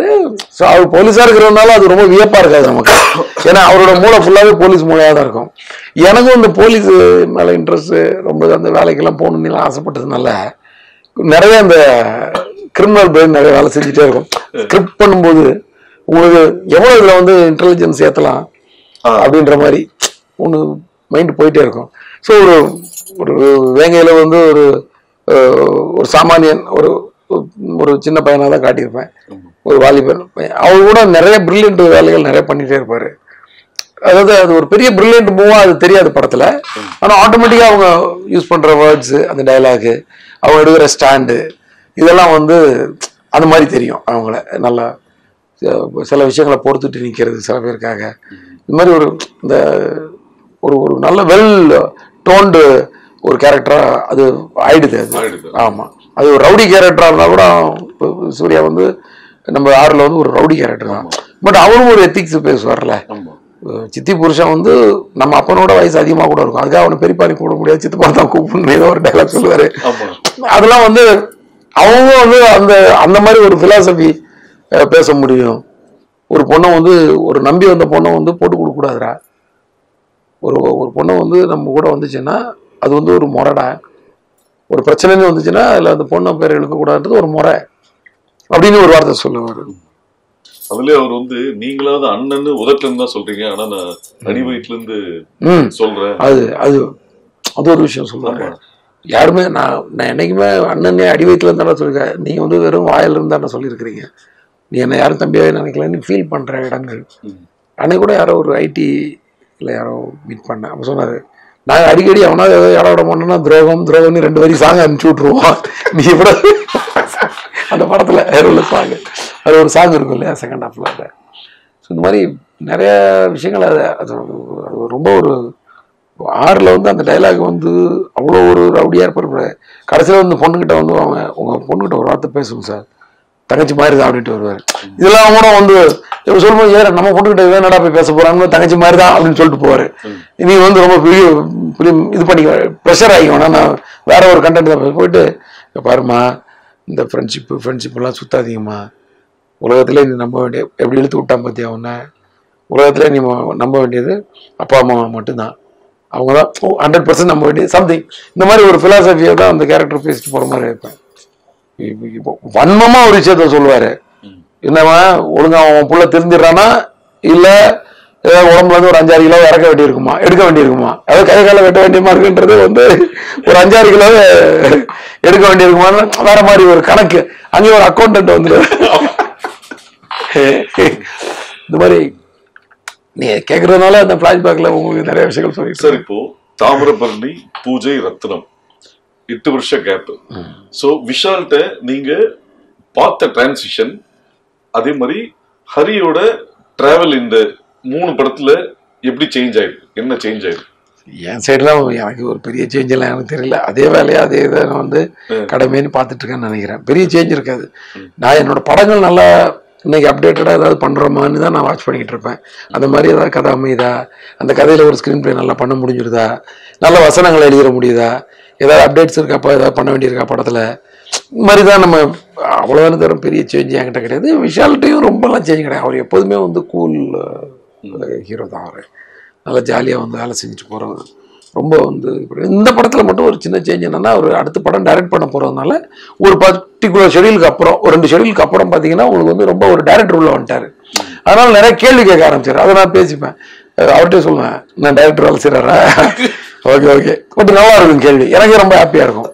இப்போ அது வந்து முன்னாடி அது கூட கேட்க முடியாது. ஏன்னா அது முதல்ல வந்து ஒரு கதை கேட்கும்போது ஏதாவது கேள்வி இருந்தால் கேட்டுருவார். அதோட அவர் வந்து டோட்டலாக டைரக்டர் டோப் படிச்சுட்டு அவர் பாட்டு கூலாக வந்து ஆக்ஷனாக தான் அவர் சீரியஸாக தான் வர, அது வரைக்கும் சாதாரணமாக கேஷுவலாக வந்து நின்றுருப்பாரு அந்த மாதிரி. ஸோ இந்த படத்தில் அந்த சேஞ்ச் இருந்துச்சு. மற்றபடி கேரக்டராக அவர் எப்போதுமே ஒரே மாதிரி தான், எல்லாரையும் மதிக்கிறவர், எல்லாரும் ரெஸ்பெக்டாக பிஹேவ் பண்ணுறவர். இப்போ விவேக் சார் வந்து முன்னாடி ஒரு பேட்டியில் சொன்னார், ஹரி வந்து அப்படியே எதிர்காலத்தில் ஓடி வர மாதிரி ஓடுவார், பரபரன்னு இருப்பார். அது மாதிரி ஒரு டைரக்டர் ஒரு ஹீரோ பண்ணும்போது நீங்க இந்த பிசிக் இப்படி சேஞ்ச் பண்ணிக்கணும், உங்க உருவத்தை இப்படி மாத்திக்கணும், இப்படி மோல்ட் பண்ணிக்கணும்னு சொல்லுவாங்க. ஆனா நீங்க இந்த படத்துல ரத்னம்ல இந்த படத்துல நீங்க பிசிக்க மாத்த வேணாம், ஒரு நாளைக்கு 8 கிலோமீட்டர் ஓடுற மாதிரி ரன்னிங் பிராக்டிஸ் பண்ணிக்கோங்க அப்படின்ற மாதிரி ஒரு தகவல் சொன்னாங்க. இது அந்த ஸ்கிரீன் பிளேக்கு அது எந்த விஷயத்துல எதுக்காக? அதுதான் கரெக்டா நல்ல கேள்வி. என்னன்னா உங்க பிசிக் எனக்கு எப்படி இருந்தாலும் பிரச்சனை இல்லை, இவன் டோன்ட் கேர் கேரக்டர். இவன் டெய்லி வந்து ஒர்க் அவுட் பண்ணி பக்காவாக வந்து அப்படியே கட்ஸோடலாம் வந்து நிற்கிற கேரக்டர் கிடையாது. ஆனால் துரத்தி அடிக்கிறான்ல, அந்த மாதிரி தான் எல்லா ஃபைட்டும் வச்சுருக்கேன். நான் வந்து 8 ஆக்ஷன் சீக்வன்ஸ் இருக்கு. அந்த 8 வந்து என்னென்னா, நான் மெயினாக டிஸ்கஷன்லேயே டிசைட் பண்ணுறது, இது ஒரு வெறும் ஃபைட்டாக இருந்துடக்கூடாது, இதில் வந்து ஒரு சேஸ் இருக்கணும். இந்த ஃபைட்டுக்குள்ளே வந்து ஒரு ஃபைட்டுக்கு முன்னாடி வந்து ஒரு ஓடி போய் ஒருத்தனை போய் பிடிக்கிறதுக்கு ஓடுறதோ, இல்லை இவர் யாரையோ காப்பாற்றுறதுக்கு ஓடுறதோ, இந்த மாதிரி ஒரு ஓட்டமும் நடையுமா அந்த விஷயம் இருக்கணும். ஸோ நடுவில் அடிக்கிறது கம்மியாக வச்சா போதும் நம்ம. ஸோ முன்ன பின்னா நமக்கு ஒரு பெரிய ஒரு சாலிடாக ஒரு ஃபுட்டேஜ் வேணும் இல்லையா, அது அந்த மாதிரி நம்ம ஸ்க்ரீன் பிளே பண்ணிடணும். ஏன்னா கதை நம்மளை அப்படி தான் சொல்லுது. ஸோ வெறும் நின்று அடிக்கிற மாதிரி ஒரு 2 ஃபைட் இருந்தால் போதும். மற்றபடி எல்லாமே ஓடி அந்த மாதிரி இருக்கணும் போது ஹீரோவுக்கு வந்து ஓடி ஒருத்தனை துரத்தி பிடிச்சிக்கிட்டு குறுக்க வர்றவங்களாம் அடிக்கிற மாதிரி ஒரு ஃபைட் வச்சோன்னு வச்சுக்கோங்க. இப்போ ஒரு துரத்துல வந்து காலையிலேருந்து ஒரு டேக்குக்கு எத்தனை கிலோமீட்டர் ஓடணும் பாருங்க, ஒரு ஷாட்டுக்கு எத்தனை டேக் போகும், அந்த ஆக்ஷன் சீக்வன்ஸ் தான் அத்தனை டேக்கும் ஒன்றும். ஒரு 100 மீட்டர் கணக்கு வச்சாலே ஒரு 5 டேக் 6 டேக்குன்னா அதே 600 மீட்டர் ஆச்சு ஒரு ஷாட்டுக்கு. 20 ஷாட் 25 ஷாட் நினச்சி பாருங்க, ஒரு நாளைக்கு 10 கிலோமீட்டர் மினிமம் ஓடி ஆகணும். ஸோ அதனால தான் நான் அதை சொன்ன விட்டேன். அவருடைய ட்ரெயினர் கூட பார்த்தேன், தம்பி ஒரு விஷயம் ஞாபகம் வச்சுக்கோ, ஃபர்ஸ்ட் டேவே கிட்டத்தட்ட 10 கிலோமீட்டர் ஓட வேண்டியிருக்கு. இது வந்து தொடர்ந்து 80 நாள் ஓட போறாரு அவர். நடுவில் என்னைக்கா ஒரு நாள் சீன் எடுக்கிற ஓடாமல் இருப்பாரு. அதனால நீ வந்து சார் நாங்கள் நல்லா ஒர்க் அவுட் பண்ணோம், அது கிடையாது, ஓடுறதுக்கு ட்ரைனிங் கொடு ஹீரோவுக்கு. அங்கே வந்து அவருக்கு வந்து அது வந்து ஒரு சேலஞ்சிங் ஆகிடக்கூடாது, அது வந்து ஈஸி ஆகிடணும் அப்படின்னா ஓகே சார் பண்ணிடலாம். பார்த்தா அதுவும் மாஸ்டருங்கெல்லாம் பிந்தி எடுத்தாங்க. நானாவது கொஞ்சம் நியாயம் பார்ப்பேன், ஒரு எந்த கட்டு அவ்வளோதான் ஓட வைப்பேன் ஹீரோவை, ரொம்ப ஓட வைக்க மாட்டேன். நான் லென்த்தை வந்து கரெக்டாக மெஷர் பண்ணி தான் ஓட வைப்பேன். இங்கேருந்து இங்கே தான் இப்போ சொல்லி உடனே கட்டுன்னு சொல்லுவேன். ஏன்னா ஓடுற ஒவ்வொரு நிமிஷம் ஒவ்வொரு இது பர்ன் ஆகிட்டே இருக்குது, உடம்புல டயர்ட் ஆகிட்டு இருக்கும், நம்ம வேஸ்ட் ஆகி ஓட ஒன்றுன்ற மாதிரி. மாஸ்டருக்கு வந்து நல்லா வரணுன்றதுக்காக அந்த வெளியில ஐயோ எனக்கு மூச்சு முட்டு ஓடும்போது அவர் துரத்திட்டு ஓடுறது பார்த்தா. ஸோ அது வந்து நல்லா நடந்துச்சு அந்த ஃபைட். நீங்க ஃபைட்டை பார்க்கும்போது தெரியும் நீங்க எப்படி ஓடி இருக்காங்கன்னு வந்து பாருங்களேன். ஐயோ சார், ஒரு டைரக்டர்ஸ் வந்து அவங்க விஷுவலைஸா என்ன பண்ணி ஷூட் பண்ணாலும் அதை என்ஹான்ஸ் பண்ணி லிஃப்ட் பண்றது ஒரு மியூசிக் டைரக்டர். ஸோ இந்த படத்துல டிஎஸ்பி அவருக்கு உங்களோட ஜேர்னில ஒரு 6வது படம். இந்த படத்துக்கு டிஎஸ்பியோட இம்பார்ட்டன்ஸ் என்ன? சாங்கா ரீரிகார்டிங்க? முதல்ல சாங்குன்னு சொல்லலாம். ஏன்னா ரீரிகார்டிங்க்கு முன்னாடியே சாங்ஸ் எல்லாம் வர ஆரம்பிச்சிச்சு. இதில் சாங்கே வந்து நாங்கள் வித்தியாசமாக பண்ணோம். இந்த படத்துக்கு வந்து மொத்த சாங்கே ஷூட் பண்ணி அதர் ஒன் சாங். அது அந்த சாங் வந்து சவுண்டோட ஷூட் பண்ண வேண்டிய டான்ஸ் பிட்டு. மற்ற சாங் எல்லாமே வந்து 5 சாங் 6 சாங் இருக்குது. பிட் சாங்கெல்லாம் சேர்த்து 7 இருக்குன்னு வச்சுக்கலாம். அது வந்து எல்லாமே வந்து கொஞ்சம் மாண்டேஜஸ் மாதிரி தான் இருக்கும். ஸோ அதெல்லாம் ஆனால் அப்போ கூட ஒரு மாண்டேஜ் சாங் கூட நமக்கு ஒரு சாங்கு சப்போர்ட்டுக்கு இருந்தால் அது வேறு மாதிரி தான் இருக்கும். பட் அவரோட பிஸி ஷெடியூலில் நான் அப்படி சொல்லிட்டேன். இல்லாட்டி அவரால் தேவையால் இந்த படமே பண்ண முடியாது. அவ்வளோ ஃபுல்லாக அவர் வந்து ஹிந்தி தெலுங்கு நிறைய படங்கள் இப்போ தமிழ்லேயே பெரிய பெரிய படங்கள்லாம் பண்ணிகிட்டு இருக்காரு. ஸோ நான் வந்து நீங்கள் வந்து பொறுமையாக கொடுங்க, நான் ஷூட் பண்ணிட்டு வந்துடுறேன்னு சொல்லிவிட்டு நான் போகும்போதே எல்லாம் ஷூட் பண்ணிட்டேன். ஷூட் பண்ணி அது வந்து இளையராஜா சார் சாங் போட்டு இசைஞானி சாங்கை போட்டு அவர்கிட்ட வந்து ஏடி ரூமில் கூப்பிட்டு காட்டினேன். அதுக்கப்புறம் தான் அவர் எல்லாமே டியூன் பண்ணி பண்ணார். ஸோ அவருக்கு என்னென்னா நம்ம பாட்டு என்ன வரப்போகுதுன்றதை காட்டிட்டேன் நான். ஓகே. ஸோ அது இன்னும் வசதியாக அதனால பாட்டு ஒன்று ஒவ்வொரு தினசாக வந்துருச்சு. இப்போ இன்னைக்கு கூட ஒரு சிங்கிள் நேற்று கூட ரிலீஸ் ஆகிருக்கு. நல்ல பேர். ஒரு அந்த சாங்கே வந்து ஒரு டிஃப்ரெண்ட் சுச்சுவேஷனில் வரும். அதனால தான் அது வந்து அந்த சாங் பாருங்கள் ரொம்ப இன்ட்ரெஸ்டாக இருக்கும். ஸோ அந்த மாதிரி நிறைய எமோஷ்னல் சீன்ஸ் எல்லாம் ஒரு 5 வரியை போட்டு ஒரு சாங்காக கன்வெர்ட் பண்ணி இந்த மாதிரி விஷயங்கள்லாம் கூட நடந்துச்சு. ஏன்னா வெறும் மியூசிக்கலாக போகாமல் ஒரு 4 வரியோட போயிடலாம். அதனால தான் திவேகா சாரை மட்டும் நீங்கள் மட்டும் எழுதுங்க இந்த படத்தில். எப்போவுமே ஒருத்தர் 2 பேர் 3 பேர் கூட எழுதி வச்சுருப்போம். இந்த படத்தில் அவர் மட்டும் எழுதிட்டு, ஏன்னா த்ரூ அவுட் இந்த மூடு ட்ராவல் பண்ணணும். அப்புறம் எல்லார்ட்டையும் எல்லா கதையும் சொல்லிட்டு இவர் இப்படி எழுதியிருக்காரு, இந்த வரி அவர் யூஸ் பண்ணிக்காரு சொல்ல முடியாது. அதனால் ஒரே லிரிக் ரைட்டர் தான் நல்லது. அந்த மாதிரிலாம் பண்ணால் அதில் வந்து சாங்ஸ் ஃபஸ்ட்டு. இப்போது எல்லாம் இன்றைக்கி காப்பிலாம் வந்து பண்ணி ஃபர்ஸ்ட் காப்பியெல்லாம் பார்க்கும்போது பார்த்தா ரீரிகார்டிங் வந்து அப்படி பண்ணி வச்சுருக்காரு. கலப்பி எடுத்துட்டார். ரீரிகார்டிங் வந்து இந்த படத்துக்கு வந்து நானே ரீரிகார்டிங்க்கு நிறையா கேப் விட்டு கட் பண்ணியிருக்கேன்னா பார்த்துக்கோங்க எவ்வளோ பெரிய விஷயம். நானே கொஞ்சம் மாறி தான் இது பண்ணேன். அதை வந்து அழகாக யூட்டிலைஸ் பண்ணி அவ்வளோ அப்படி நான் தான் சொன்னேன்.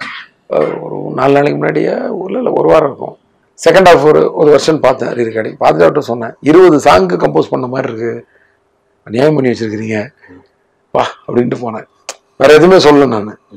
ஏன்னா அப்படி இருந்துச்சு. ஒன்றும் தனித்தனியாக தெரிகிற மாதிரி பண்ணியிருக்கிறாரு. ஸோ தேவி வந்து நமக்கு வந்து என்னைக்குமே நம்மளோட டிலைட்டு தான். இந்த படத்தில் வந்து அவர் என்ன ரொம்ப மோட்டிவேட் பண்ணிட்டாரு. கதை கேட்ட நாள்லேருந்து எனக்கு வந்து ரொம்ப வந்து எனக்கு என்ன எத்தனை படம் பண்ணாலும் யாராவது பாராட்டுறதோட என்கரேஜ் பண்ணால் ரொம்ப பிடிக்கும் எனக்கு. பாராட்டுன்றது ரொம்ப நேரம் பார்த்துட்டு இருக்க முடியாது. அவங்க மூஞ்ச என்கரேஜ் பண்ணுறவங்கள பார்த்துட்டே இருக்கலாம். ஸோ என்கரேஜ் பண்ணிகிட்டே இருப்பார் அவர். சார் சிங்கிள் ஷாட்டு தான் சொன்னீங்க சார், அதை எடுத்துருங்க சார், அப்படி எடுத்துருங்க, விட்டுறாங்க, காம்ப்ரமைஸ் பண்ணாதீங்க, உங்களுக்கு முடியும். இந்த மாதிரி விஷயங்கள் இதுவே கிடையாது. இது மாதிரி நிறையா விஷயங்கள் அந்த மாதிரி ஒரு கண்டென்ட் சொன்னீங்க. அது வந்து மேக்ஸிமம் எலிவேட் பண்ணிடுங்க. பிளாஸ்ட் இட் ரீகார்டிங்கில் இந்த மாதிரிலாம் வந்து ஏன்னா அந்த பாட்டுக்கும் கதைக்குமே ரொம்ப ரிலேட்டடாக இருக்கும். அதனால தான் என்னால் வந்து வித்தவுட் சவுண்டே ஷூட் பண்ண முடியுது. இல்லைன்னா பாட்டு போட்டு தான் ஷூட் பண்ணுற மாதிரி டான்ஸ் பிட்டு கிடையாதுங்க. எல்லாமே வந்து அப்படியே ஒரு வேறு மாதிரி ஒரு அட்டாச்சாக இருக்கும் மியூசிக் கூட. அண்டு சிங்கிள் ஷாட் எடுத்துகிட்டு வந்துட்டேன். அந்த ஸ்க்ராட்சாக இருக்கிற சீசன்லேயே அது ரொம்ப எடுத்துகிட்டு வந்து அந்த ரா ஃபுட்டேஜை அவர்கிட்ட போட்டு காட்டினேன். அன்னையிலேருந்தே அவர் வந்து அதுக்கு வந்து ஒரு பயங்கரமான ஒரு மியூசிக் பண்ணிடணும். ஏன்னா இதை விட ஒரு பிரம்மாண்டமான ஷாட்லாம் நான் பார்த்துருக்கேன். ஹாலிவுட் ஃபிலிம்ஸ்லேயும் நம்ம இந்தியன் ஃபிலிம்ஸில் பார்த்துருக்கேன். ஆனால் இது வந்து ஒரு ரியல் சிங்கிள் ஷாட். அது ஸ்டிச் பண்ணி அதுவே கஷ்டம் தான். பட் அதெல்லாம் சொன்னார் அவர். அதெல்லாம் பிரம்மாண்டமாக பார்த்துருக்கேன். இது இந்த ஒரு குறிப்பிட்ட காலகட்டத்துக்குள்ளே வச்சு நீங்கள் பண்ணியிருக்கிறீங்க. இது நம்மளுடைய பெரிய யூஎஸ்பியாக இருக்கும். நம்ம வந்து இதை வந்து அந்த மாதிரி மோட்டிவேட் பண்ணுவார் நல்லா. சார் இப்போ ஒரு சக்சஸ்ஃபுல் டைரக்டர், இந்த படத்தோட ப்ரொடியூசர் பார்த்தா இன்ஸ்டன்ட்லி கார்த்திக் சுப்ராஜ்னு ஒரு டைரக்டர். ஸோ உங்களோட ரெஸ்பான்சிபிலிட்டி எப்படி இருந்தது? அதான் உங்களுக்கு கார்த்திகேயன் சந்தானம் தான் ப்ரொடியூசர். ஆனால் அந்த கம்பெனிக்குள்ளே ஸ்டோன் பெஞ்சுக்குள்ளே அவரு ஒரு அங்கத்தினராக இருக்காருங்கிறது வந்து நமக்கு வந்து மிகப்பெரிய ஒரு கிரேடு மாதிரி தான் இருந்துச்சு. நான் அப்படி தான் ஃபீல் பண்ணுவேன். யாராவது ஒரு டைரக்டர் வந்து நம்மளை வந்து கூப்பிட்டு படம் கொடுக்குறாரு, அந்த கன்சர்னுக்குள்ளே அவர் இருக்காருன்றது வந்து இப்போ கேபி சார்கிட்ட 2 படம் பண்ணியிருக்கேன். டி ராமாராவ் சார் அருள் பண்ணியிருக்கேன். அது மாதிரி சரண் சார்கிட்ட படம் பண்ணியிருக்கேன். துரை சாரே வந்து ஒரு டைரக்டர், ஃபஸ்ட்டு படம் கொடுத்தவர். இந்த மாதிரி நான் ஏஎம் ரத்னம் சார் படம் பண்ணியிருக்கேன், அவரும் ஒரு டைரக்டர். இப்படி நான் பண்ண இடங்கள்லாம் இருக்கு இல்லையா, ஒன்றும் பாருங்கள் ஒரு பெரிய டெக்னீஷியன்ஸ்கிட்டே பண்ண. அது எனக்கு ஒரு பெரிய ஒரு அது மாதிரி தாமிரபரணி பண்ணது வந்து விஜயா ப்ரொடக்ஷன்ஸில் அவங்களுடைய இதே வேற லெவலில். ஆமாம். அதே மாதிரி இப்போ சிங்கம் பண்ணேன் ஞானவேல் சார் கூட. அவர் வந்து எனக்கு அவார்டு கொடுத்த மாதிரி 3 படம் கண்டினியூஸாக பண்ணியிருக்கானுங்க அவர் கம்பெனிலே. சிங்கம் 2 சிங்கம் 3 எல்லாமே அங்கே பண்ணியிருக்கேன். ஸோ இப்படி நமக்கு தொடர்ந்து வேலை கொடுக்குறாங்கன்றதே வந்து சரி. அப்போ நம்ம அந்த அளவுக்கு அவங்கள்ட்ட நம்ம கரெக்டாக நடந்திருக்கோம், இல்லை நமக்கு அது நல்லா அந்த அலைவரிசை ஒத்து போயிருக்கு அப்படி தானே நம்ம அர்த்தமாக எடுத்துப்போம். ஸோ அந்த மாதிரி சொல்லலாம். உங்களோட இந்த டிராவல் சக்ஸஸ் டிராவலில் பிரியன் சார் எப்படி மிஸ் பண்ணுறீங்க? பெரிய மிஸ்ஸிங். அதெல்லாம் வந்து அது வந்து இழப்பு தான், அவ்வளோதான். அது நிறைவே அது அந்த இது வந்து ஃபில்லப்பே பண்ண முடியாது அந்த இடத்த யாராலும். அது ஒரு பிரதர் தான். நமக்கு என்னடா இவ்வளோ பெரிய கஷ்ட காலம்லாம் இவ்வளோ சீக்கிரம் வருமா, நமக்கு அவர் இல்லாத நமக்கு அவ்வளோ பெரிய கஷ்ட காலம் இப்படிலாம் வருமான்ற அளவுக்கு தான் இருந்துச்சு. ரொம்பவே மறக்க முடியாத ஒரு பெயின். என்னைக்கு அவரை பற்றிலாம் 2 நாளைக்கு ஒரு தடவை பேசாமலே இருக்க முடியாதுன்ற மாதிரி தான். எவ்வளோ நாள் அவர் கூட ட்ராவல் பண்ணியிருக்கேன். நான் வீட்டில் இருந்ததோட அவர் கூட இருந்த நாட்கள் தான் அதிகமாக. 14 படம். அந்த ஜேர்னி ஃபுல்லாகவே வந்து நாள் கணக்கில் மணிக்கணக்கில் அவர் கூட லொக்கேஷன் பார்க்குறது, எத்தனை ஃபாரின் ட்ரிப், எவ்வளோ லோக்கல் ட்ரிப், எத்தனை லட்சம் கிலோமீட்டர் ட்ராவல் பண்ணியிருக்கோம். எத்தனை போர்ட்டில் வந்து ஏர்போர்ட்டில் வந்து வெயிட்டிங்கில் உட்காந்து எவ்வளோ கதைகள், எத்தனை தடவை ஃப்ளைட்டு பக்கத்தில் உட்காந்து கதைகள் பேசி கிரியேட்டிவாக உள்ள வருவார். இவன் நீங்கள்லாம் திருந்தே மாட்டீங்கன்னு திட்டு போவார். ரொம்ப ஏதாவது ஒரு விஷயத்த வந்து கமர்ஷியலாக வச்சுட்டா. அவர் ஒரு டேஸ்டான கேமராமேன் தான் எங்கூட ஒர்க் பண்ணிட்டு இருந்தார். அவர் வந்து ஒரு கமர்ஷியலாகவும் விஷயங்களை ரசிப்பாரை தவிர ரொம்ப டேஸ்ட்டாக எடுக்கும்னு நினைக்கிறாங்க. ஏன்னா அவர் பிகினிங் படங்கள்லாம் அவ்வளோ நல்லா இருக்கும். சேரன் சார் கூடலாம் சேர்ந்து நல்ல நல்ல படங்கள். ஸோ நீங்களாம் திருந்தே மாட்டீங்க போங்க அப்படின்னு திட்டு போவார். இப்படி ஒரு பயங்கரமாக இருக்கும். வண்டி நான் தான் ஓட்டுவேன். ஒரு சீசனுக்கு ஃப்ரண்ட்ல உட்காருவாரு, அப்புறம் பின்னாடி உட்காந்து உங்களால் இளவோட வண்டி ஓட்டுறாரு, பின்னாடி உட்கார முடியலன்ட்டு எவ்வளோ நாள் டிராவல் வண்டிக்குள்ளதான் பேசி. பொதுவாக உங்களோட விளம்பரங்கள் எல்லாத்துலயும் பாத்தீங்கன்னா அந்த பீரியட்ல தண்ணியில வந்து ஒரு சின்ன ஆட் வரும், 2 காலம் 10 சென்டிமீட்டர். அதுலயுமே படத்தை ஒர்க் பண்ண அத்தனை technicians, assistant directors, office boy வரைக்கும் போடுற சிஸ்டம் வந்து டே 1ல இருந்து அதை மெயின்டைன் பண்ணிருக்கோம். அதுக்கு ஏதாவது ஸ்பெசிஃபிகேஷன் ரீசன் இருக்கு? எல்லாரும் வேலை செய்கிறாங்க. அசிஸ்டன்ட் டைரக்டர்ன்றவங்க நாளைக்கு இன்னைக்கு நைட் ஒரு ப்ரொடியூசர் அந்த கதை ஓகே, நாளைக்கு காலைலன்னா நாளைக்கு காலைல டைரக்டர், அவ்வளோதான் முடிஞ்சிச்சு. இவ்வளோதான் டைமிங். மற்றபடி அவங்க எல்லாருமே ஒரு டைரக்டராக தான். நான் ஒர்க் பண்ணுவேன், அப்படி தான். அந்த கெத்தோடு தான் நான் வேலை செஞ்சேன். நம்மளும் ஒரு டைரக்டர் தான்டா அந்த படத்தில். குறைந்த பொறுப்புள்ள ஒரு டைரக்டர் அப்படி வச்சுக்கலாம். இப்போ வந்து என்ன நினைக்கிறது, அதிக பொறுப்புள்ள ஒரு அசிஸ்டன்ட் டைரக்டர் அவ்வளோதான் நினச்சிக்கிறது. என் டைரக்டர்லாம் வந்து மணி சாரும் சங்கர் சார் இருக்கிற இந்த பூமியில வந்து நானும் ஒரு டைரக்டர்லாம் கெத்தாலாம் யாரும் தெரியலாம் முடியாது. என்ன சொல்றீங்க? எத்தனை வருஷமா வந்து ஸ்ட்ராங்கா ஒவ்வொரு செஷனும் மாறுது. அப்படியே அன்னைக்கு கேபி சார், பாரதிராஜ் சார் வந்து அப்படி ரூல் பண்ணிட்டு இருந்தாங்க. இப்போ மணி சார் எப்படி இன்னைக்கு வந்து ஒரு ஒரு ஒரு விஷயத்த போட்டாருன்னா எப்படி வைரல் ஆகுது பார்த்தீங்களா? இப்போ கமல் சார் கூட வந்து ஒரு சின்ன ஒரு வீடியோ போட்டிருந்தாரு.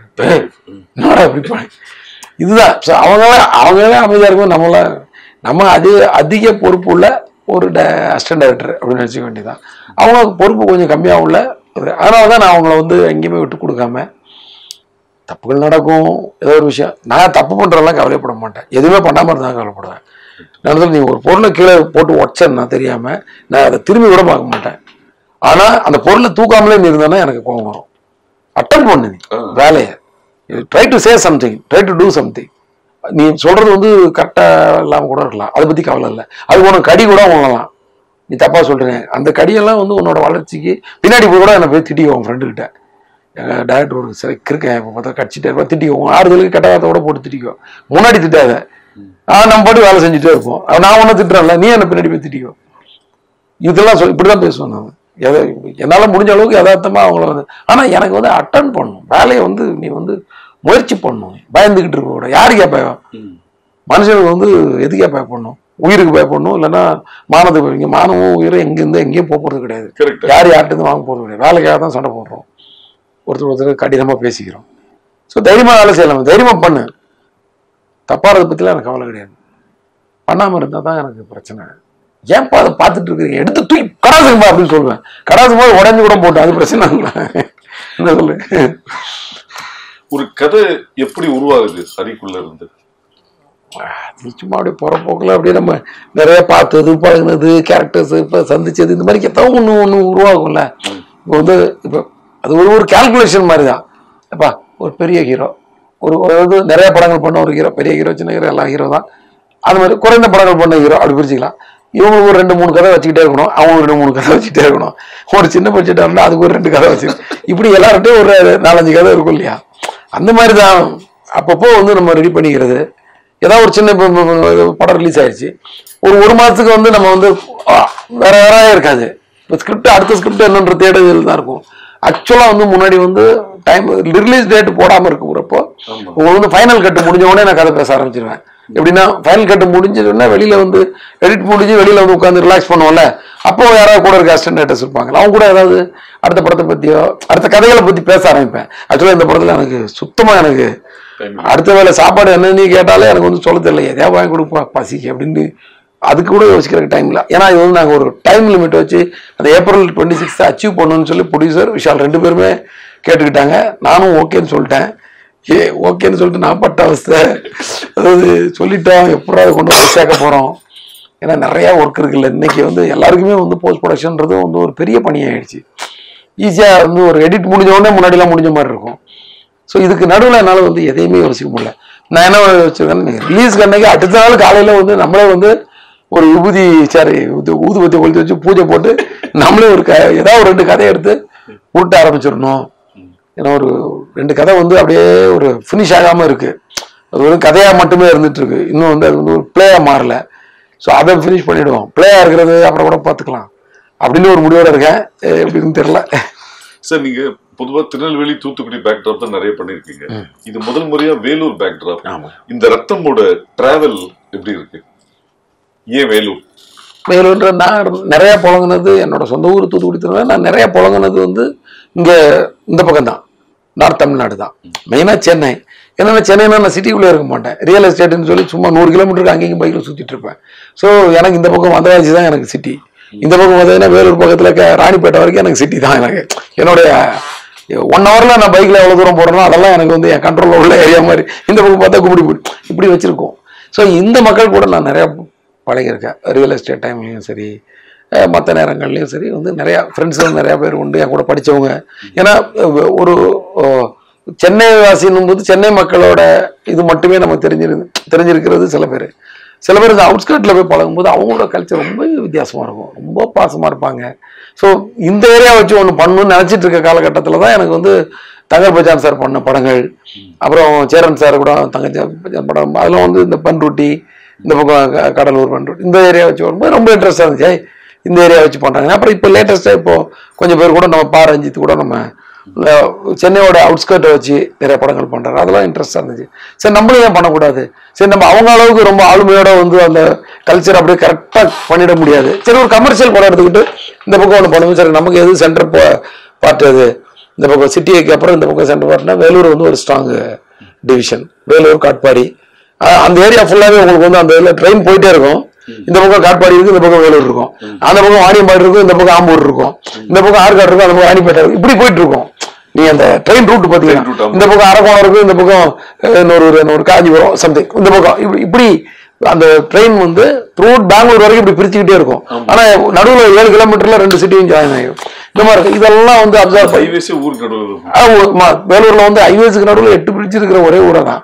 நான் அதான் யாரா கட்டினேன், யார் இங்க வந்து பவர்ல இருக்கும்போது இது கட்டினாங்க அப்படின்னு அடிக்கடி கேட்டுக்கிட்டே இருப்பேன். ஏன்னா அந்த மாதிரி எங்கேயுமே நான் பார்த்தது இல்லை. அது சிட்டிக்குள்ள ஹைவேஸ் போகும், எல்லாத்துக்கும் பிரிட்ஜஸ், எல்லாமே கிளீனா இருக்கும், எல்லா இடமும் வந்து வேலூர் தூய்மையா இருக்கு. இதெல்லாம் பார்த்துருக்கேன் நிறைய. நான் வந்து அங்கே வந்து டைலாக் எழுதுறக்கா போவேன். பக்கத்துல ஒரு சிட்டி, நம்ம இங்கே வந்து டக்குன்னு ஒரு 2 மணி நேரத்தில் ஓடிடலாம். ஸோ வேலூரை வச்சு பண்ணலான்னு ஐடியா பண்ணும்போது அதை பற்றி அப்சர்வ் பண்ணி வேலூர் காட்பாடி அந்த பக்கம் பார்டருக்கு அந்த பக்கம் சித்தூர்.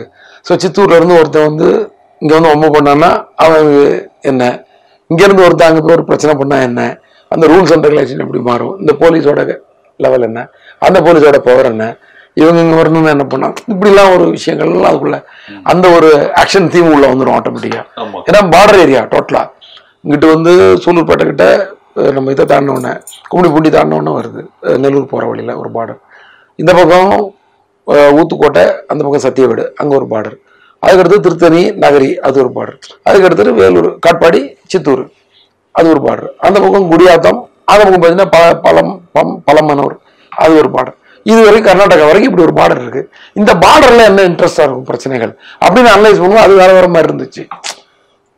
ஓ இங்க வந்து 2 தட்டு தட்டிட்டு அங்க ஓடி போய் ஒளிஞ்சுக்கிட்டா எவனும் அங்க வர முடியாது. ஏன்னா அந்த பார்டருக்குள்ள நம்ம போன வீக் தானே, அது எல்லாம் இந்தியா தான், நம்ம இந்தியா தான். பட் இருந்தாலும் வந்து ஒரு ஊர்லயே அப்படித்தானே வில்லேஜ்ல இருப்போம்.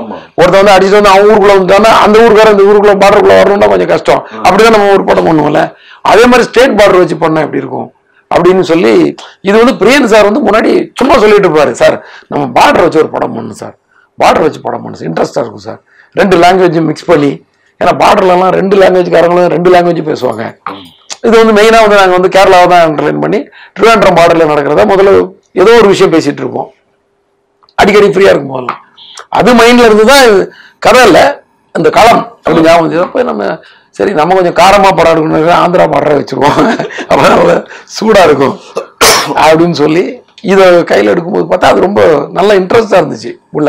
ஏற்கனவே நம்ம நிறைய அங்கே திருப்பதி போகும்போது நிறைய டிராவல் இருக்கு இல்லையா, ரேணிகுண்டா அதுன்னு சொல்லி நிறைய விஷயங்கள் இருக்கு. ஆறுல கூட நிறைய அந்த பார்டர்லாம் பற்றி பேசியிருப்போம், அந்த மாதிரிலாம் இருக்கும். ஸோ அதனால அதை எடுத்து சார் ஒரு டைரக்டருக்கும் ஒரு ஜானர் இருக்கு, ஆக்ஷன், ஃபேமிலி, சென்டிமெண்ட், எமோஷன். ஆனா உங்க படத்துல எல்லா படத்துலயுமே ஆக்ஷனுக்கு என்ன இம்பார்ட்டன்ஸ் இருக்கோ ஃபேமிலிக்கு அந்த அளவுக்கு இம்பார்ட்டன்ஸ் இருக்கு ஒண்ணு. ரெண்டாவது உங்களோட எல்லா படத்துலயுமே அந்த உறவு முறைகள் பத்தின ஒரு இம்பார்ட்டன்ஸ் இருக்கும். மதினி, மச்சினி, அந்த இதெல்லாம் அது இன்னைக்கு இருக்கிற ஜெனரேஷனுக்கு அது கொண்டு போய் சேர்க்கணுன்றதுக்காக உருவாக்கப்பட்டதா இல்ல அது கதைக்களத்துல தானா வந்தது? கதைக்களத்துல தாங்க. நீங்க எந்த பிரச்சனை ஒரு பெரிய ஒரு அமௌண்ட் பண இழப்பு ஒண்ணு வருதுன்னு வச்சுக்கோங்களேன், அதுக்கெல்லாம் நீங்க வந்து பெருசாலாம் வந்து எக்ஸ்ட்ரீம் ரியாக்ட்லாம் பண்ண மாட்டாங்க. உங்க கையில வந்து சும்மா ஒரு எக்ஸாம்பிள் உங்கள்கிட்ட வந்து ஒரு 1 லட்ச ரூபா உங்களுக்கு ஒரு இம்பார்ட்டண்டா வச்சிருந்த பணம் தான். ஆனா ஒருத்தர் அடிச்சுட்டு போயிட்டானா அவனை அப்படியே கொடூரமா நீங்க இதெல்லாம் பண்ணணும்னு நினைக்க மாட்டீங்க. ஆனா உங்க குடும்பத்தை ஒருத்தன் பாதிப்படைய வைக்கணும்னு நினைச்சான்னா நீங்க அப்படியே கொடூரமா மாறிடுவீங்க. இதுதான் நான் ஒரு போலீஸ் படம் எடுத்தாலும் அவன் குடும்பத்து மேல கை வைக்கணும்னு நினைக்கும் போது அவன் வந்து தீயா மாறுறான். மற்ற ஆக்ஷன்லாம் வந்து அவனை அரெஸ்ட் பண்ற லெவல்ல மட்டும்தான் இருக்கும்.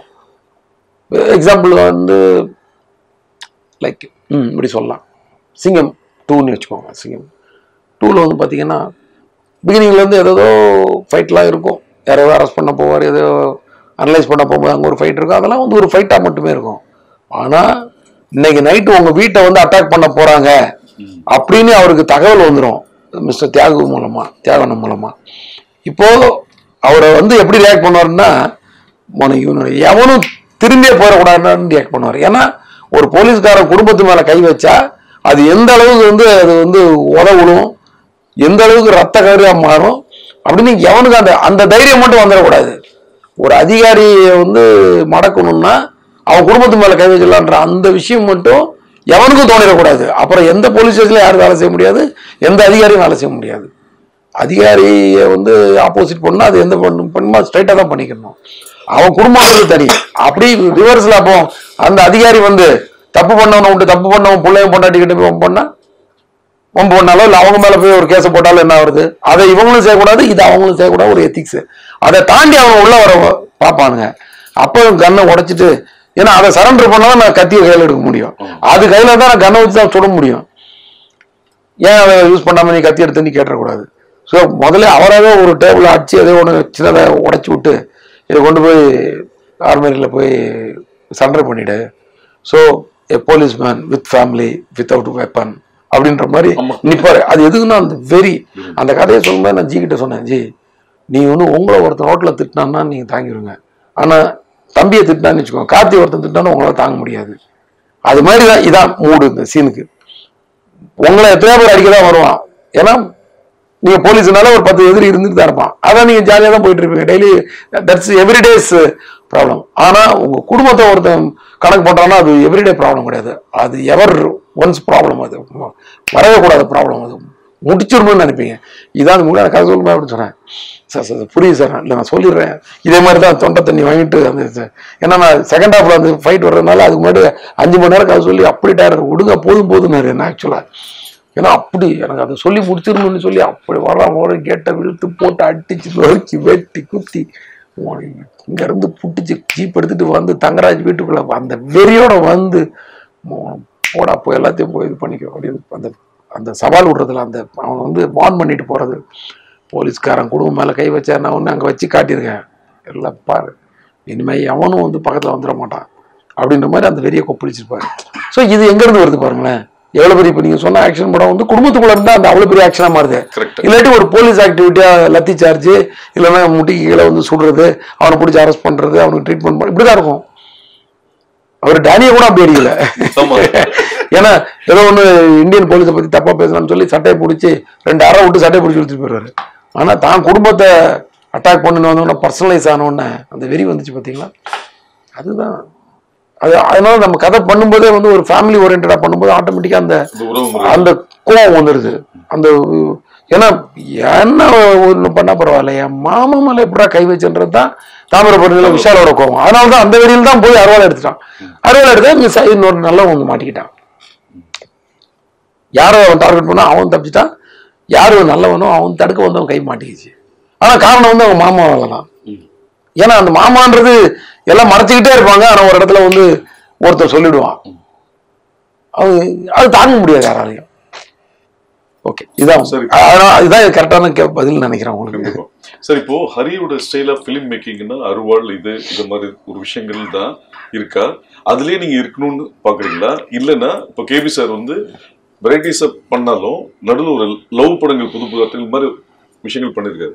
முழுக்க முழுக்க ஒரு லவ் ஸ்டோரி வித் ஒரு 6 சூப்பர் சாங்ஸ் மாதிரி வேற ஒரு ஜானர்ல பண்றதுக்கு ஹரி சாருக்கு இன்ட்ரெஸ்ட் இருக்கா? நீங்க சொல்ற கதையை என்னால எடுக்க முடியாது. நீங்க கதையை சொல்லிட்டீங்க, அது தெரியல எனக்கு, அது சரியா செட் ஆகாது. அந்த நேரத்துல எனக்கு அப்படி போயிட வேண்டியது. அப்புறம் சார், இப்போ சினிமா இன்னைக்கு டெக்னாலஜி வந்து டிஜிட்டல் வந்துருச்சு.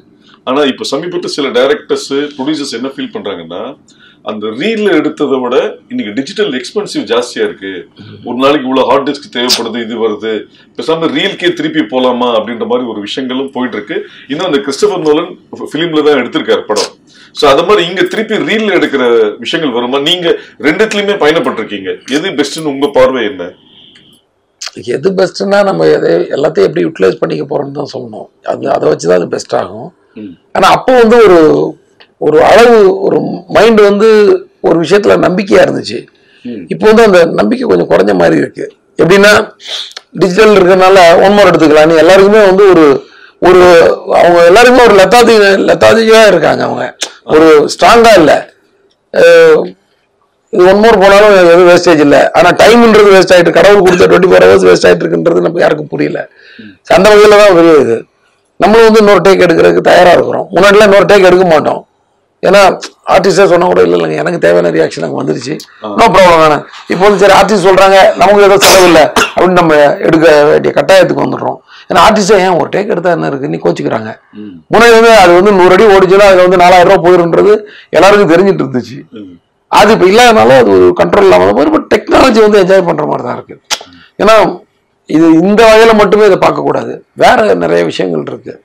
ஏதோ விஷயங்களை நிறைய உள்ள கொண்டாடுறதுக்கும் சரி, ஒரு டெக்னாலஜி உள்ள வந்ததுனால ஒரு சீனை வந்து வேற வேற வெரைட்டியா கட் பண்ணி பார்க்கறதுக்கும் சரி, நினைச்ச மாத்திரத்துல ஒரு விஷயத்த இன்னைக்கு எப்படி அப்படி அவங்களும் ஒரு மெசேஜ் போய் எங்கேயோ போய் சேர்ந்ததோ அந்த மாதிரி ஒரு 4 பட்டனை தட்டினாலே ஒரு டிசால்வோ இல்லை ஒரு இது டைரக்டா போட்டுக்கிட்டு என்ன எப்படி பண்ணி பார்க்கல, இந்த சீன் ஃபுல்லா டிசால்வ்ல கட் பண்ணுவோமா இல்லை கட்ல பண்ணுவோமா இல்லை வைப்புல கட் பண்ணி இப்படி நினைச்சிட்டு இருக்கிறதோட அடுத்த 3 நிமிஷத்துல கட் பண்ணி பார்த்துட்டு சரி நம்ம கட்ஸ்ல டிசால்வ்ல போயிடலாம் அப்படின்னு போயிடலாம், இல்லை எஃபெக்ட்ஸே வேண்டாம் அப்படின்னு டிசைட் பண்றது செஞ்சு பார்க்கறதுக்கு அது வசதியா இருக்கு.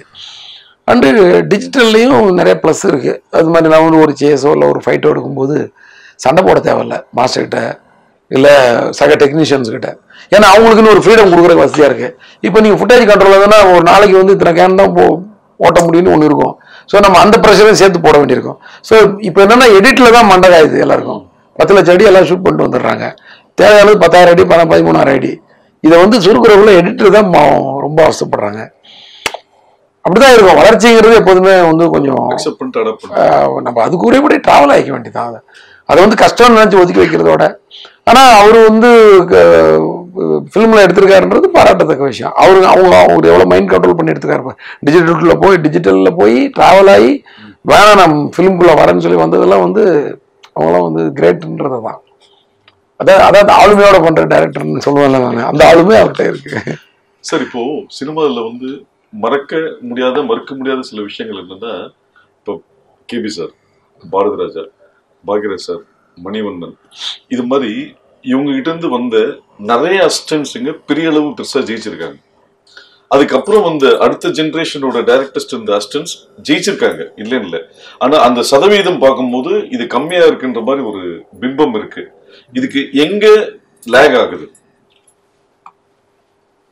அது எனக்கு கரெக்டாக பதில் எனக்கு கரெக்டாக தெரில.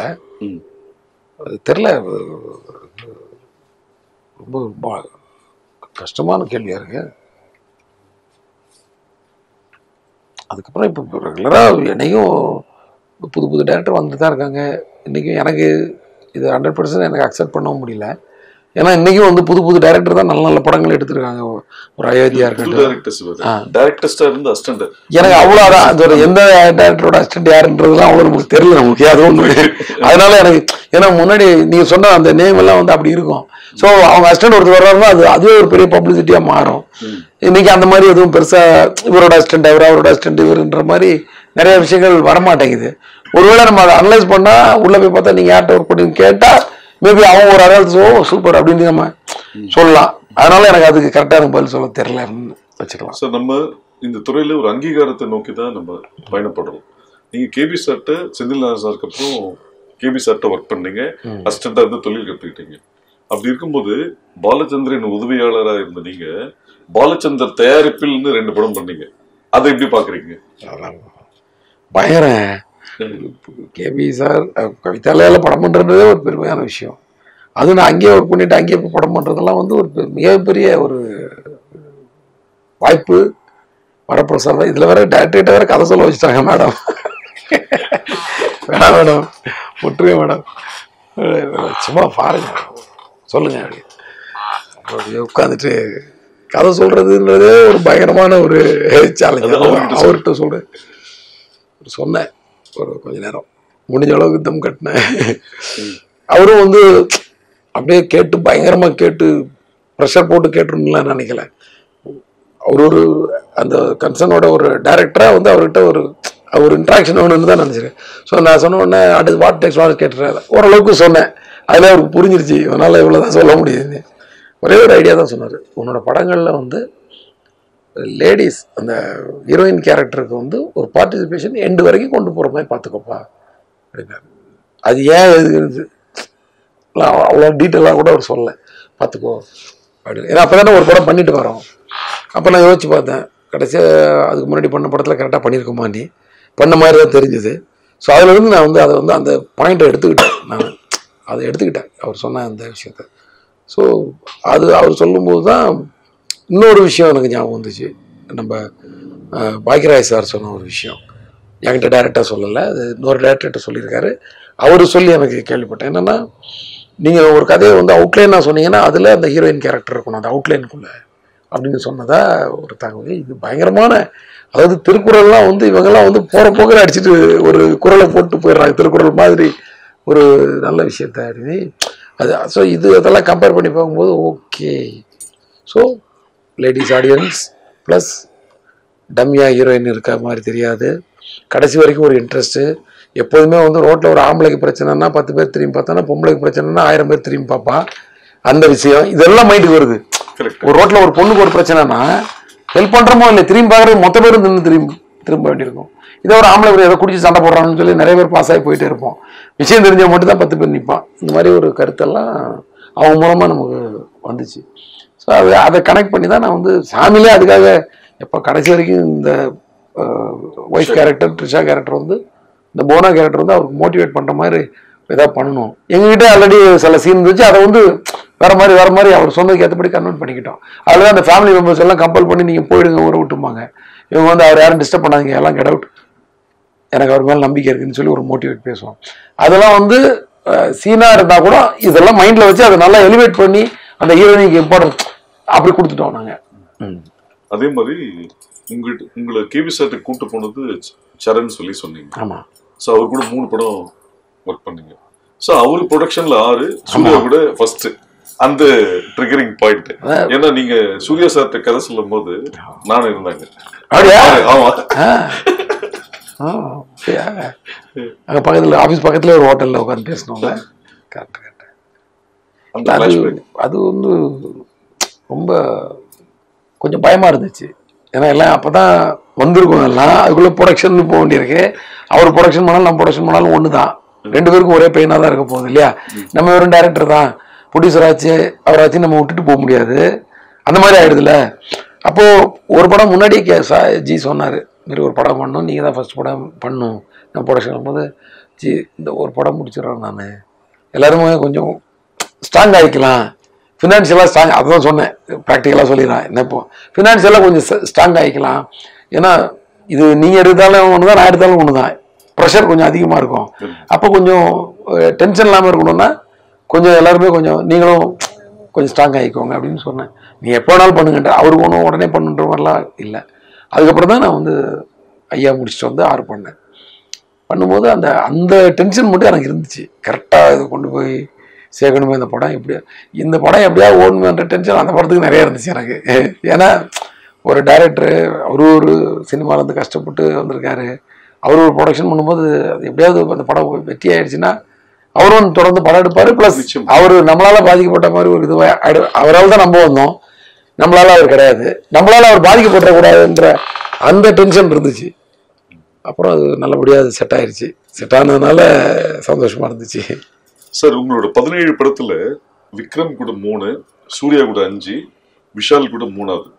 ஆனா சரத் சார், சிம்பு, அருண் விஜய், தனுஷ், பரத், பிரசாந்த் இவங்க எல்லாருக்கூடயும் ஒரு படம் தான். 2வது படத்துக்கு உண்டான கதை செட் ஆகலையா? என்ன ரீசன்? இதுக்கெல்லாம் ரீசன் கிடையாது. இது வந்து ஒரு ப்ரொடக்ஷன் என்ன, ஒரு படம் வந்து ரெடி ஆகணும்னா அதுக்குள்ள எத்தனை பேர் சம்மந்தப்பட்டது. நம்ம சொல்ற கதை அவங்களுக்கு பிடிக்கணும், அவங்க அந்த நேரத்தில் அவங்க டேட்டு ஃப்ரீயா இருக்கணும், நம்ம அவங்கள வச்சு படம் பண்றதாங்கிற ஒரு ப்ரொடியூசர் இருப்பாரு, அந்த ப்ரொடியூசருக்கு நம்மள பிடிக்கணும், நம்மள பிடிச்சாலும் வந்து அந்த டேட் ஒத்துவரும், நம்ம வேற ஒரு ப்ராஜெக்ட்ல இருக்க கூட, இப்படி நிறைய காம்பினேஷன் டிட்டர்மினேஷன் எல்லாமே இருக்கு இல்லையா. அதை நீங்க கால்குலேட் பண்ணாதான் ஒரு படமே நடக்கும். இதுல எந்த மோட்டிவேஷனும் கிடையாது இதுல. கரெக்டா? நான் யாரு கூட இப்ப தம்பிங்க யார் வந்தாலும் ஒர்க் பண்ண நான் தயாரு, புரியுது அவங்களுக்கு. அதுல வந்து இஷ்யூஸ்லாம் கிடையாது, கதையும் இருக்கு எல்லாருக்கும். எல்லாருமே அந்த 10-15 வருஷம் முன்னாடி பார்த்து இன்னும் வளர்ந்து நிக்கிறாங்க எல்லாருமே. அதுக்குரிய நேரமும் காலமும் ப்ரொடியூசரும் அந்த பட்ஜெட்டும் அந்த சூழலும் அமையும் போது தான் பண்ண முடியும். என்ன சொல்றீங்க சார்? இப்போ சமீபத்துல ரத்னமோட பிரஸ் மீட்ல அந்த ட்ரெய்லர் பத்தின ஒரு விமர்சனம் வந்த போது நீங்க கொடுத்த விளக்கம் வந்து கோவப்பட்டதா ஒரு சாராதால் பார்க்கப்படுகிறது. ஓகே, இது வந்து நீங்க சொன்ன கருத்து வந்து இதுதான் சொசைட்டில ஒரு தனித மனுஷனோட வெளிப்பாடுன்றதுதான் விஷயங்கள். அதை நீங்க எப்படி பாக்குறீங்க? அது கோவம்லாம் கிடையாதுங்க. ஒரு கருத்தை வந்து ஸ்ட்ராங்கா சொன்னா கோவமா இருக்கும், அதான் வேலையில கோவப்படுன்னு சொல்றது. நான் சொல்றது வேலையில கோவப்படுன்னா சண்டை போடுன்னு அர்த்தம் கிடையாது. கரெக்ட். வேலையில அந்த கருத்தை வந்து நீங்க உங்க வேலையை வந்து ஸ்ட்ராங்கா பண்ணிக்கிறதுக்கான உத்தியோகம், அவ்வளவுதான். ஸோ அது வந்து என்னன்னா ரோட்ல நடக்கிறத பார்க்கும்போது அது நம்ம வந்து ஆட்டோமேட்டிக்கா அந்த வேகம் வருது, கோவம்ன்றதோட வேகம்னு கூட வச்சுக்கலாம். எவ்வளவு விஷயங்களை நம்ம பார்த்து எதுவும் பண்ண முடியாம கையால தனமா நீங்க இருக்க வேண்டியது தெரியுமா. இதே நம்ம 20 வருஷம் முன்னாடிலாம் அப்படி கிடையாது, 20 இல்லை ஒரு 30 வருஷம் வச்சுக்கலாம், அப்பெல்லாம் அப்படி கிடையாது. எதுவாக இருந்தாலும் போய் டேரியா போய் டம்முன்னு போடுவோம். நம்மலாம் ரோட்ல ஒரு பிரச்சனை நடந்ததுன்னா, எங்க ஏரியால வந்து வாட்சி திருடிக்கிட்டு இருந்தான் ஒருத்தன், அவன் யாருன்னு தெரியல, போறவங்க யாராவது தனியா போயிடுச்சுன்னா கத்தியை காட்டி வாட்சை கழட்டிட்டு போயிடுவான். இப்போ என்ன பண்ண முடியாது, போலீஸ்ல கம்ப்ளைண்ட்லாம் கொடுத்தோம் ஏரியாவில் உள்ளவங்களாம் சேர்ந்து. ஆனால் நாங்கள் என்ன டிசைட் பண்ணோம், நம்மளே இறங்கிட வேண்டியதான்னு சொல்லிட்டு பசங்கள்லாம் சேர்ந்து நைட்டு ஒரு 3 பேர் 4 பேர் அங்கங்கே தனியாக நின்று டியூட்டி பார்க்கறது. எவன் சந்தேகம் கடைசியில் அவனை பிடிச்சிட்டோம், பிடிச்சி போலீஸ்ல கொடுத்தோம். பிடிக்கும்போது அப்புறம் ஆக்ஷன் பிளாக் இருக்கும்ல அதுல. சரி என்ன பண்ண முடியும், அன்னைக்கு காலகட்டத்தில் அந்த ஆக்ஷன் பிளாக்கு போலீஸ் ரியாக்டே பண்ண மாட்டாங்க. அவனும் போயிட்டு என்ன உங்க அச்சாக்கெல்லாம் சொல்லுவாங்க, நீ திருடிய மோனன்னு சொல்லி தூக்கி போட்டு மிதிப்பாங்க. இப்போ வந்து நீ திருடினாய் உனக்கு 150 ரூபா ஃபைனு, நீ அவனை அடித்தாய் உனக்கு 1000 ரூபா ஃபைனுன்ற லெவலில் இருக்கு. திருடுன தப்பு கிடையாது, திருடவனை பிடிச்சது தான் தப்புன்ற மாதிரி போயிட்டு இருக்குதுங்க. வேற நான் சொல்றது அப்படியே எடுத்துக்க கூடாது, இது ஒரு எக்ஸாம்பிளா தான் எடுத்துக்கணும். அப்படியே எடுத்துக்கிட்டாச்சுன்னா அது வந்து நீ ரூல் படி தப்பா சொல்லிட்டு சொன்னா எனக்கு அதெல்லாம் தெரியாது. யாருமே எனக்கு களத்துல இறங்க தயாரா இல்லைங்க. அன்னைக்கு வந்து ஒருத்தன் தப்பு பண்ணா பயப்படுவான், ஏன்னா எவனாலும் உதைப்பான்னு பயம் இருந்துச்சு. இன்னைக்கு நம்மள எவனும் உதைக்க முடியாது, முடிஞ்சா வந்து நம்மள வீடியோ தான் எடுத்து சோசியல் மீடியால போட்டு அவன் வந்து பண்ணிப்பான்னு சொல்லி தைரியமா தப்பு பண்ற லெவலுக்கு இன்னைக்கு வேற மாதிரிலாம் இருக்கிறாங்க ஒவ்வொருத்தரும். ஸோ அந்த வேகம் தானே தவிர இதுல என்ன கோவம். ஒரு முக்கியமான செக்மெண்ட் சார், எப்பவுமே இந்த முதல் காதல் முதல் அனுபவம்ன்றது ரொம்ப முக்கியமான விஷயம். ஸோ புதிய இயக்குனர் ஹரி இயக்கத்தில் பிரசாந்த் சிம்ரான் நடிக்கும் தமிழ் அப்படின்றது ஒரு செய்தி வந்து 30/3/2001 செய்தியா வந்தது. ஓ அப்படியா? இந்த செய்தி வந்து பேப்பர்ல பார்க்கும்போது உங்களோட ரியாக்ஷன் என்னவா இருந்தது? என்னவா இருந்ததுன்னு எனக்கு ஞாபகம் இல்லை. கண்டிப்பா ஒரு பரவாயில்லையே அப்படின்னு ஒரு சந்தோஷமான மூமெண்டா தானே இருந்திருக்கும். கரெக்டா என்னவா இருந்துச்சுன்றது உண்மையில எனக்கு ஞாபகம் இல்லை. ஏன்னா நான் எதுவுமே வந்து மைண்ட்ல ரெக்கார்ட் பண்ணி வைக்கல. கரெக்டா படம் பார்த்து என் ஃப்ரெண்டு வந்து படம் ஃபர்ஸ்ட் அது தமிழ்ல உள்ள ஒரே ஞாபகம் என்னன்னா, படம் பார்த்து என் ஃப்ரெண்டு வந்து நல்லா இருக்கு அப்படின்னு ஒரு மாதிரி இன்டர்வல்ல வந்து ரொம்ப எமோஷனலா வந்து நல்லா இருக்குன்னு சொன்ன உடனே டக்குன்னு ஒரு 12 வருஷம் கழிச்சு ஓகே அது அந்த ஒரு பஸ்ட் அவுட் மட்டும் மைண்ட்ல ஆச்சு. ஸோ தனியா போய் நின்று கொஞ்சம் அப்படியே ஃபீல் பண்ணிட்டு வந்தேன் நான். அது மட்டும் எனக்கு ஞாபகம் இருக்கு. மற்றபடி அந்த முதல் பூஜை இன்விடேஷன் உங்களது அடையப்பா. So 6/4/2001 RM. Veerappan sir, ஏ.வி.எம். Saravanan, Ramesh Prasad, Vivek Chandrasekhar இவர்கள் முன்னிலையில் இந்த படத்தோட பூஜை இன்விடேஷன் வந்து அது கையில் எடுக்கும்போது அதான் எனக்கு அது ஞாபகம் கன்ஃபார்மா ஹாப்பியஸ்ட் மூமெண்டா தான் இருந்திருக்கும். ஃபர்ஸ்ட் போடாங்கிறது அது டவுட்டே இல்லை. பட் அது ரொம்ப ஏன்னா எனக்கு அதான் சொல்லல, நல்ல விஷயங்கள் நடந்தது வந்து நான் புலங்காயத்தை அடைஞ்சிட்டு இருக்கிறது கிடையாது. ஏதாவது விஷயங்கள் வந்து தவறா போயிருந்தா அதை தான் திருத்திக்கிறதுக்காக ட்ரை பண்ணிட்டு இருக்கிற கேரக்டர் நான். புரியுதா? ஏதாவது இதே சமயத்தில் அங்கே ஏதாவது ஸ்பாட்ல தப்பு பண்ணிருப்போம்னா அது வந்து ஞாபகத்தில் இருக்கும் நமக்கு. என்ன சொல்றீங்க? அந்த சந்தோஷமான தருணங்கள் வந்து அதை போய் கடந்து வந்துடும். நம்ம அதே தருணம் தான் இந்த இன்று முதல் விளம்பரம் பார்த்தோன்னே இல்ல அதான் சொல்ல அது வந்து ஹாப்பியா தான் இருந்திருக்கும். ஆனா எனக்கு தெரிஞ்சு அவ்வளவு ஹாப்பியா இருந்திருப்பானு தெரியும். எனக்கு வந்து டிஸ்ட்ரிபியூட்டர் பத்தி நினைச்சுக்கிட்டு இருந்திருப்பேன். ஒரு படம் எடுத்திருக்கோம், இதை நம்பி வாங்கினவங்களுக்கு வந்து காசு வந்துருமா, இந்த பெயின் தான் எனக்கு இருந்திருக்கும். புரியுதா உங்களுக்கு? இன்று முதல் நம்ம பேர் வந்து எவ்வளவு சந்தோஷப்பட்டோம்னா அதுக்கு ஈக்குவலா அந்த பெயின்ல இருந்திருப்பேன் நான். இதான் ஃபேக்ட். அதே மாதிரி இந்த போட்டோ பார்த்தோன்னா என்ன தோணுது உங்களுக்கு? இது சாமி ஃபங்க்ஷன். ஆமா ஆமா. கேபி சார் அந்த ஷீல்டு வாங்கும்போது அதாங்க ஒரு படம் வந்து இப்போ வந்து இன்னைக்கு வந்து ஒரு படம் வந்து இந்த செட்டப்பே மாறி போச்சு. 2 வாரம் ஓடினா போகுதுன்ற மாதிரி ஆயிடுச்சு. அதுல எல்லாருமே தண்ணீர் விடைஞ்சிடுறாங்க காலத்துக்கு ஏற்ற மாற்றம். ஆனா அன்னைக்கு 100 நாள் ஓடணும். இது வந்து 125 நாள் ஃபங்க்ஷனுக்கும் போது அதை கவிதாலெல்லாம் எடுத்து கொண்டாடினாங்க. அதுல வந்து விவேக் சார் வந்து எனக்கு வந்து பயங்கரமா என்னை பத்தி பேசி எதிர்காலத்தில் வந்த ஒரு மாதிரி போட சொல்லி ஒரு இதை கிரியேட் பண்ணி விட்டாரு. அதை வந்து நிறைய பேர் கேள்வியோ பேசுறாரு. ஸோ ரஜினி சார் வந்து என்னை பத்தி நிறைய பேசினாரு. பேசினாரு. அதெல்லாம் வந்து முதல்ல வந்து நம்மளை பத்தி பேசுனதை விட அந்த மாதிரிலாம் பேசுறதுக்கு அவங்க மனசு வருது பாருங்க. ஒருத்தரை வந்து என்கரேஜ் பண்றதுக்கு ரஜினி சார் மாதிரி ஆளு வந்து ஒரு 10 நிமிஷம் ஒரு புதுசா ஒரு டைரக்ஷன் பண்ண ஒரு பையனை பத்தி பேசி அதெல்லாம் எவ்வளவு பெரிய இருக்கு. அந்த மைலேஜ் தான் நமக்கு இன்னைக்கு வரைக்கும் இருக்கும்னு நினைக்கிறேன். அன்னைக்கு அவர் கொடுத்த அந்த ஃபியூவல் இன்ஜெக்ஷன் இருக்குல்ல, அந்த என்கரேஜ்மெண்ட் இன்ஜெக்ஷன், அது இன்னைக்கு வரைக்கும் நம்ம பாடியிலே இருக்குங்க. அது இந்த பார்த்தேன் செரின் மூவி மேக்கர்ஸ் ஆபீஸுக்கு பின்னாடி அந்த பைக் ஸ்டாண்ட்ல வந்து எடுத்தது வந்து தேனி செல்வம், ஸ்டில் போட்டோகிராஃபர்.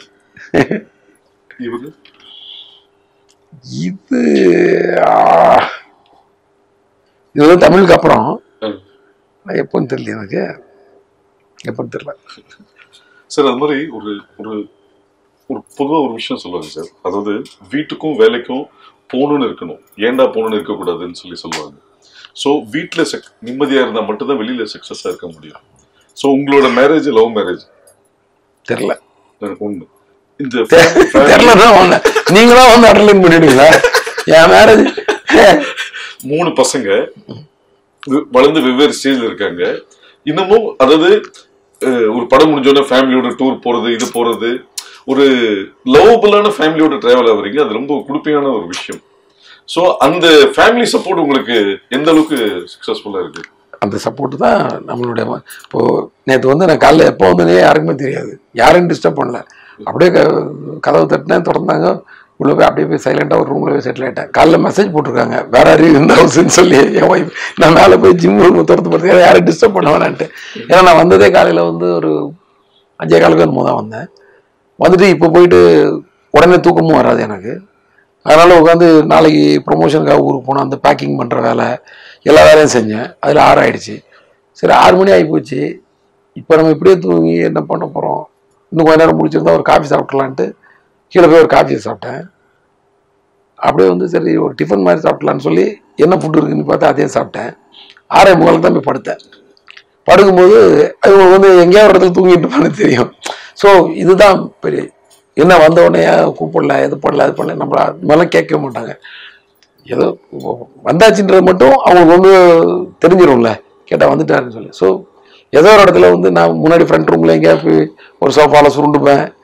எங்கே இடம் இருக்கோ அங்கே வந்து, ஏன்னா யாரையும் எனக்கு வந்து நான் டிஸ்டர்ப் பண்ணுறது பிடிக்காது. மெயினாக முதல்ல வந்து வீடை லாக் பண்ணி படுத்துருக்கவங்களை எழுப்புறதே எனக்கு டென்ஷன் தான். சரி, அது அந்த அந்த ஒரு செகண்ட்ல பூட்டுற கூட நான் தான் பூட்டிப்பேன். பூட்டாதீங்க, நீங்கள் திறந்து விட்டதோட அவங்க வேலை முடிஞ்சுன்னு அந்த அம்மாவை நீங்கள் போய் படுத்துக்கோங்கன்ட்டு நான் வந்து படிப்பேன். அப்புறம் ஒய்ஃப் எல்லாம் டிஸ்டர்ப் பண்ண மாட்டேன், பசங்க டிஸ்டர்ப் பண்ணுவேன். ஸோ அப்படி அதே மாதிரி அவங்களும் வந்து நம்ம வேலையில் வந்து அங்கே போய் எங்கே போனீங்க, நாக் ஸ்டுடியோ, அங்கே ஒர்க்கா, okay, second copy work, okay okay, அவ்வளோதான். அதுக்கு மேலே எதுக்கு, ஏன் சீக்கிரம் வந்துருக்கலாமா, அது பண்ணிருக்க இது பண்ணிருக்க, அதெல்லாம் கேள்வி கிடையாது. ஏதாவது டைம் இருந்தால் தான் பேசுவாங்க. ஃபோன் பண்ணால் கூட ஒரு 2 நிமிஷம் பேசணும், பேசலாமா இல்லை அப்புறம் பேசலாமா, பேசலாமான்னு சொன்னால் தான் அந்த டீட்டெயில் வருவாங்க, இல்லைன்னா அதுக்கு மேலே பேச மாட்டாங்க. அதே மாதிரி தான் பசங்களும், நீங்கள் ரெஸ்ட் எடுத்துக்கோங்கன்னு ரொம்ப டிஸ்டர்பே பண்ண மாட்டேன்பாங்க. ஷூட்டிங் டைமில் நான் சொல்கிறது, நாங்கள் வந்து அந்த டிஸ்கஷன் டைம் அந்த டைமில் தான் அப்படியே மணிக்கணக்கில் டைம் ஸ்பெண்ட் பண்ணுவோம் வீட்டுக்கு போனேன். மற்ற நேரத்தில் வந்து என்ன இல்லைடா ரெஸ்ட்லாம் தேவையில்லப்பாண்ணே, இல்லை நீங்கள் காலையில் ஒர்க் வச்சுருக்கிறீங்க படுக்க போனீங்கன்ட்டு டிஸ்டர்பே பண்ண மாட்டாங்க பசங்க. ஸோ அது மாதிரி நீங்களே சொல்லிட்டீங்க ஆன்சரு. இதுதான் ஒரு எல்லா மனிதனுக்கும் பின்புலம் வந்து அவன் குடும்பம் தாங்க. குடும்பத்தை சார்ந்து வாழ்றவன் அத்தனை பேருக்கும் குடும்பம் தான் முதல் பலம், முதல் சக்தி. அதுக்கப்புறம் தான் தன்னம்பிக்கை. அந்த குடும்பம் வந்து முதல்ல நிற்கலைன்னா தன்னம்பிக்கையை நம்ம இழந்துருவோம். அப்புறம் தன்னம்பிக்கை இல்லைன்னா நம்பிக்கை போயிடும், நம்பிக்கை இல்லைன்னா அப்புறம் தும்பிக்கை இம்பிக்கை, அது ஒரு கை இருக்காத அப்புறம் எல்லாம் போயிடும் டோட்டலாக. ரத்னம், ஆடியன்ஸ் இன்ட்ரெஸ்டிங்கான ஆஸ்பெக்ட்ஸ், 180 ரூபா கொடுத்து டிக்கெட் வாங்க வரவங்களுக்கு என்ன இல்லை, ஒரு முழு நீள ஒரு என்டர்டெயின்மெண்ட் இருக்கும், நல்ல ஃபாஸ்ட்டு ஸ்க்ரீன் பிளே. ஸோ எனக்கு எல்லாருமே விறுவிறுப்பாக படம் பார்க்கணுன்றதை விரும்புகிறாங்க. என்கிட்ட சொன்ன ஃபீட்பேக்கில் உங்கள் படம் தான் நல்லா பரபரன்னு இருக்குன்னு சொல்லி. ஸோ அந்த பரபரப்பு இந்த படத்தில் இருந்துகிட்ருக்கு. ஏன்னா ஸ்டோரியோட இதே வந்து தீமே வந்து கொஞ்சம் ஒரு வேகமான தீமு. அது மாதிரி ஸ்க்ரீன் பிளேயும் வந்து ஒரு 45 மினிட்ஸ்க்கு அப்புறமே வந்து படம் வந்து ஒரு ஜெட் வேகத்தில் தான் போயிட்டுருக்கோம். அது இல்லாமல் வந்து நான் ஒரு சிங்கிள் ஷாட்டு அதெல்லாம் சொன்னல, அது மாதிரி நிறைய ட்ரீட்ஸ் இருக்குது.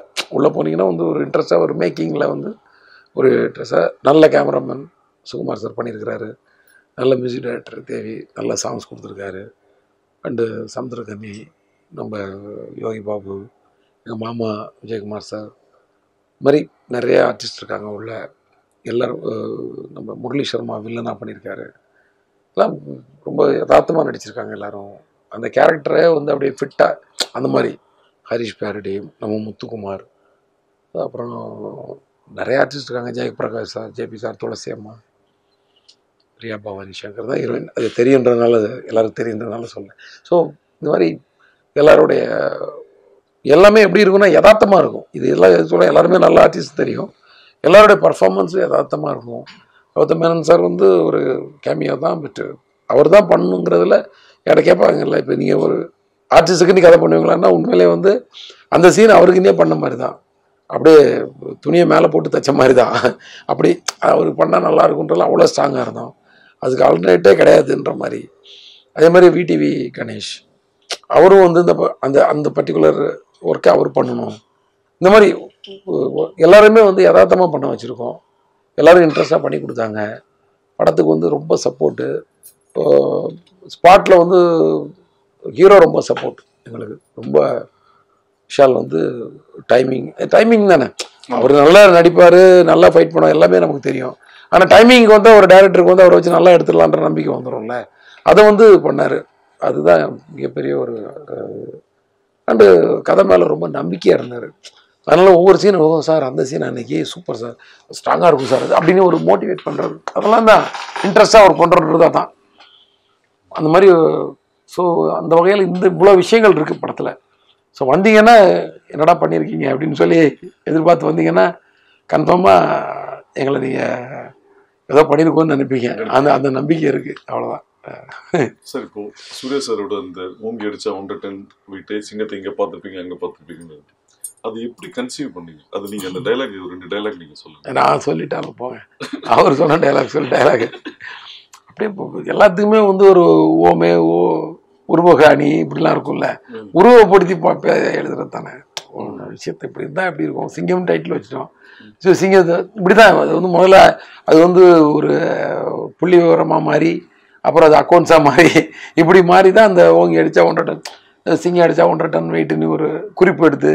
ஸோ ஓகே, அப்போ அவன் கோவத்தில் அதை அண்டர்லைன் பண்ணி சொல்கிறான் அப்படின்னு அந்த கேரக்டர் அப்படி சொல்லுது அப்படின்ற அவன் சொன்னது அந்த கேரக்டர் சொல்கிறான். அது மாதிரி அந்த துரசிங்கம் கேரக்டர் வந்து அந்த கோவத்தில் அப்படி கொந்தளிக்கிறா, அப்போது அந்த வார்த்தை வருது அப்படின்ற மாதிரி விஷயம் பண்ணி அதை அடிக்கிறதுல இதில் கூட திரும்பி ஒருத்தன் வரும், அவனை டமாலு திரும்பி பார்த்து அடிக்கிறது, அவன் புரண்டு போய் உழுறது இந்த லோகங்களில், அந்த கையெல்லாம் அப்படி செவந்து அதில் என்னென்னா உங்களுக்கு அந்த டைலாகோட ஹைலைட் என்னென்னா, மண்வெட்டியும் கடப்பாரும் பிடிச்ச கைடா இது, இந்த அடியெல்லாம் நீ தாங்க முடியாது, நீங்கள் அது அந்த மாதிரி கையெல்லாம் நான் பார்த்துருக்கேன், இதெல்லாம் ரியாலிட்டி.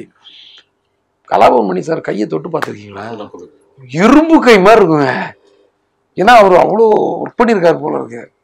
கையை பிடிச்சாருன்னா வேலில் வந்து ஒரு கணக்கப்பில் ஒரு நோட்டு எடுத்துட்டு வர, அதை அடிப்பாருங்க, நோட்டு 3 துண்டாயிருச்சுங்க, ஒரு பெரிய லாங் சைஸ் நோட்டு. என்னடா நோட்டு பிஞ்சு போச்சுன்றா. பாரத் என்னோட அசோசியேட்டாக இருந்தார்.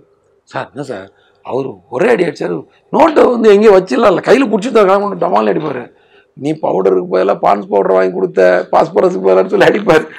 துண்டு ஆயிடுச்சா அப்படி சார் என்ன சார் கையில் வச்சிருக்கீங்க அப்படின்னு சொன்னாச்சுன்னா, சும்மா கை கொடுக்கலாம்னு சொல்லி அமுக்கலாம். ஐயோ அட மிகப்பெரிய கலைஞர்ல. இந்த படங்கள்ல இந்த வசனங்கள் வந்து ரொம்ப இம்பார்ட்டன்ஸான ஒரு விஷயங்கள் இருக்கு. இப்போ சிங்கம் எடுத்துட்டீங்கன்னா, அது என்ன சிட்டியில் இருக்கவங்க தான் ஆளை இருக்குவானா, எனக்கு ஊர்ல இருந்து இறக்க மாட்டோமா, ஒரு நாளைக்கு இவ்வளோ ட்ரெயின் வருது, இவ்வளோ விஷயம், 1 லட்ச ரூபா இருந்தால் மளிகை கடை வைப்பேன், 5 லட்ச ரூபா வச்சு டிபார்ட்மெண்டல் ஸ்டோர் வைப்பேன், நீ ஏசி அதனால ஏசி போட்ட ரூம் என்ன ஏசி இல்லை, அவ்வளோதான்டா வித்தியாசம். மற்றபடி நீயும் திருடன பிடிப்பேன், நானும் திருடன பிடிப்பேன், நீயும் கேஸ் போட நானும் கேஸ் போட சம்திங். ஸோ இப்படி ஒரு ஸ்டோரி, ஒரு ஃபேமிலி, என்டர்டெயின்மெண்ட், ஆக்ஷன் எல்லாம் இருக்கிற ஹரி ஏன் தமிழில் மட்டும், ஏன் தெலுங்கோ ஹிந்தியோ வேற லாங்குவேஜுக்கு போக மாட்டேன்றாரு? கம்ஃபர்டபுளாக ஒரு ப்ராஜெக்ட் வந்தால் போயிட வேண்டியதுதான். பட்டு அந்த மாதிரி ஒன்றும் கண்டிப்பாக போகணுன்னு நான் தான் சொல்கிறேன். எனக்கு பெருசாக இங்கே போய் ஒன்று சாதிச்சே ஆகணும் அப்படின்லாம் எனக்கு கிடையாது. கொடுக்குற வேலையை சிறப்பாக செய்யணுன்றது மட்டும் தான் மோட்டிவ். ஆக்சுவலாக எப்படியா நம்ம ஒரு ஹிந்தி படம் எடுத்து நிறைய ஆஃபர்ஸ் வந்துச்சு ஹிந்தி படம். ஏன்னா நான் ஹிந்தி படமே நீ பார்க்குறது இல்லை, உனக்கு படம் எடுக்கிற வேற வேலையா, நீ என்னை பார்த்து நானே கேள்வி கேட்டுவேன். அப்போ கம்பெனி இருக்கு கொஞ்ச நாள். புரியுதா உங்களுக்கு? முதல்ல ஹிந்தி படம் எடுக்கணும்னா நம்ம முதல்ல ஹிந்தியில் படம் நிறையா பார்க்கணும். அவங்க என்ன ஸ்டைலில் இருக்காங்கன்னு யோசிக்கணும். அவங்களோட மேக்கிங் ஸ்டைல்லேருந்து அவங்களுடைய எல்லாமே நமக்கு தெரியணும் இல்லையா? நம்மளே ஏதோ ஒரு ரொம்ப முக்கியமான படங்கள் தான் ஹிந்தியிலே பார்க்க முடியும். அதனால் அதுக்கெல்லாம் அவ்வளோலாம் நமக்கு அது இல்லாமல் ஹிந்தி பண்ணி ஆகணுன்ற பெரிய மோட்டிவேஷனாக எனக்கு கிடையாது. தெலுங்கு பண்ணி ஆகணும், கன்னடம் எல்லாத்துலேயும் பண்ணுறதுக்கு இன்ட்ரெஸ்ட் தான். நான் நிறையா மீட்டிங்ஸ் போயிருக்கேன், அதுவெல்லாம் சரியாக ஒர்க் அவுட் ஆகாமல் கூட இருந்திருக்கும், அது வேறு விஷயம். ஆனால் கண்டிப்பாக இதை பண்ணி ஆகணும், நான் தமிழ் தான் பண்ணுவேன்ற பிடிவாதமும் கிடையாது, மற்ற படங்களும் நான் பண்ணுன்ற பெரிய வேகமும் கிடையாது. எந்த ப்ராஜெக்ட் வருதோ, இப்போ அடுத்த ப்ராஜெக்ட் என்ன வருதோ அதை கமிட் பண்ணிப்பேன், அதை சிறப்பாக செஞ்சிருவோம் ஒரு வருஷம் உட்காந்து, அவ்வளோதான். சார் இது வந்து 14th April 2002 ஃபர்ஸ்ட் படம், இன்சிடென்ட்லி 26th April 17வது படம். இந்த 22 வருஷ ஜேர்னியை வந்து ஹரி எப்படி பார்க்கறாரு? இன்னும் நமக்கு வேலை கொடுத்துட்டு இருக்காங்கன்ற ஒரு சந்தோஷம், அந்த வேலையை சிறப்பாக கரெக்டாக செஞ்சுட்டு இருக்கோமான்ற ஒரு கேள்வி, எப்படி சிறப்பாக செய்யறதுன்ற தேடல், இப்படி ஓடிட்டு இருக்க வேண்டிய, அவ்வளவுதான் சார். அது ஒரு அறிஞர் சொன்னாரு, உண்மையான வெற்றி என்பது தவிர்க்க முடியாத இடத்திற்கு வருவதுதான் வெற்றின்னு சொல்லியிருக்காரு. தவிர்க்க முடியாத இடத்தில் இருப்பது தான் உண்மையான வெற்றின்னு சொல்லியிருக்காரு. தவிர்க்க முடியாத இடத்தில் இருப்பது உண்மையான வெற்றி. ஓகே. சோ இன்னைக்கு ஹரி வந்து தமிழ் சினிமால தவிர்க்க முடியாத இடத்தில் இருக்கிறார்.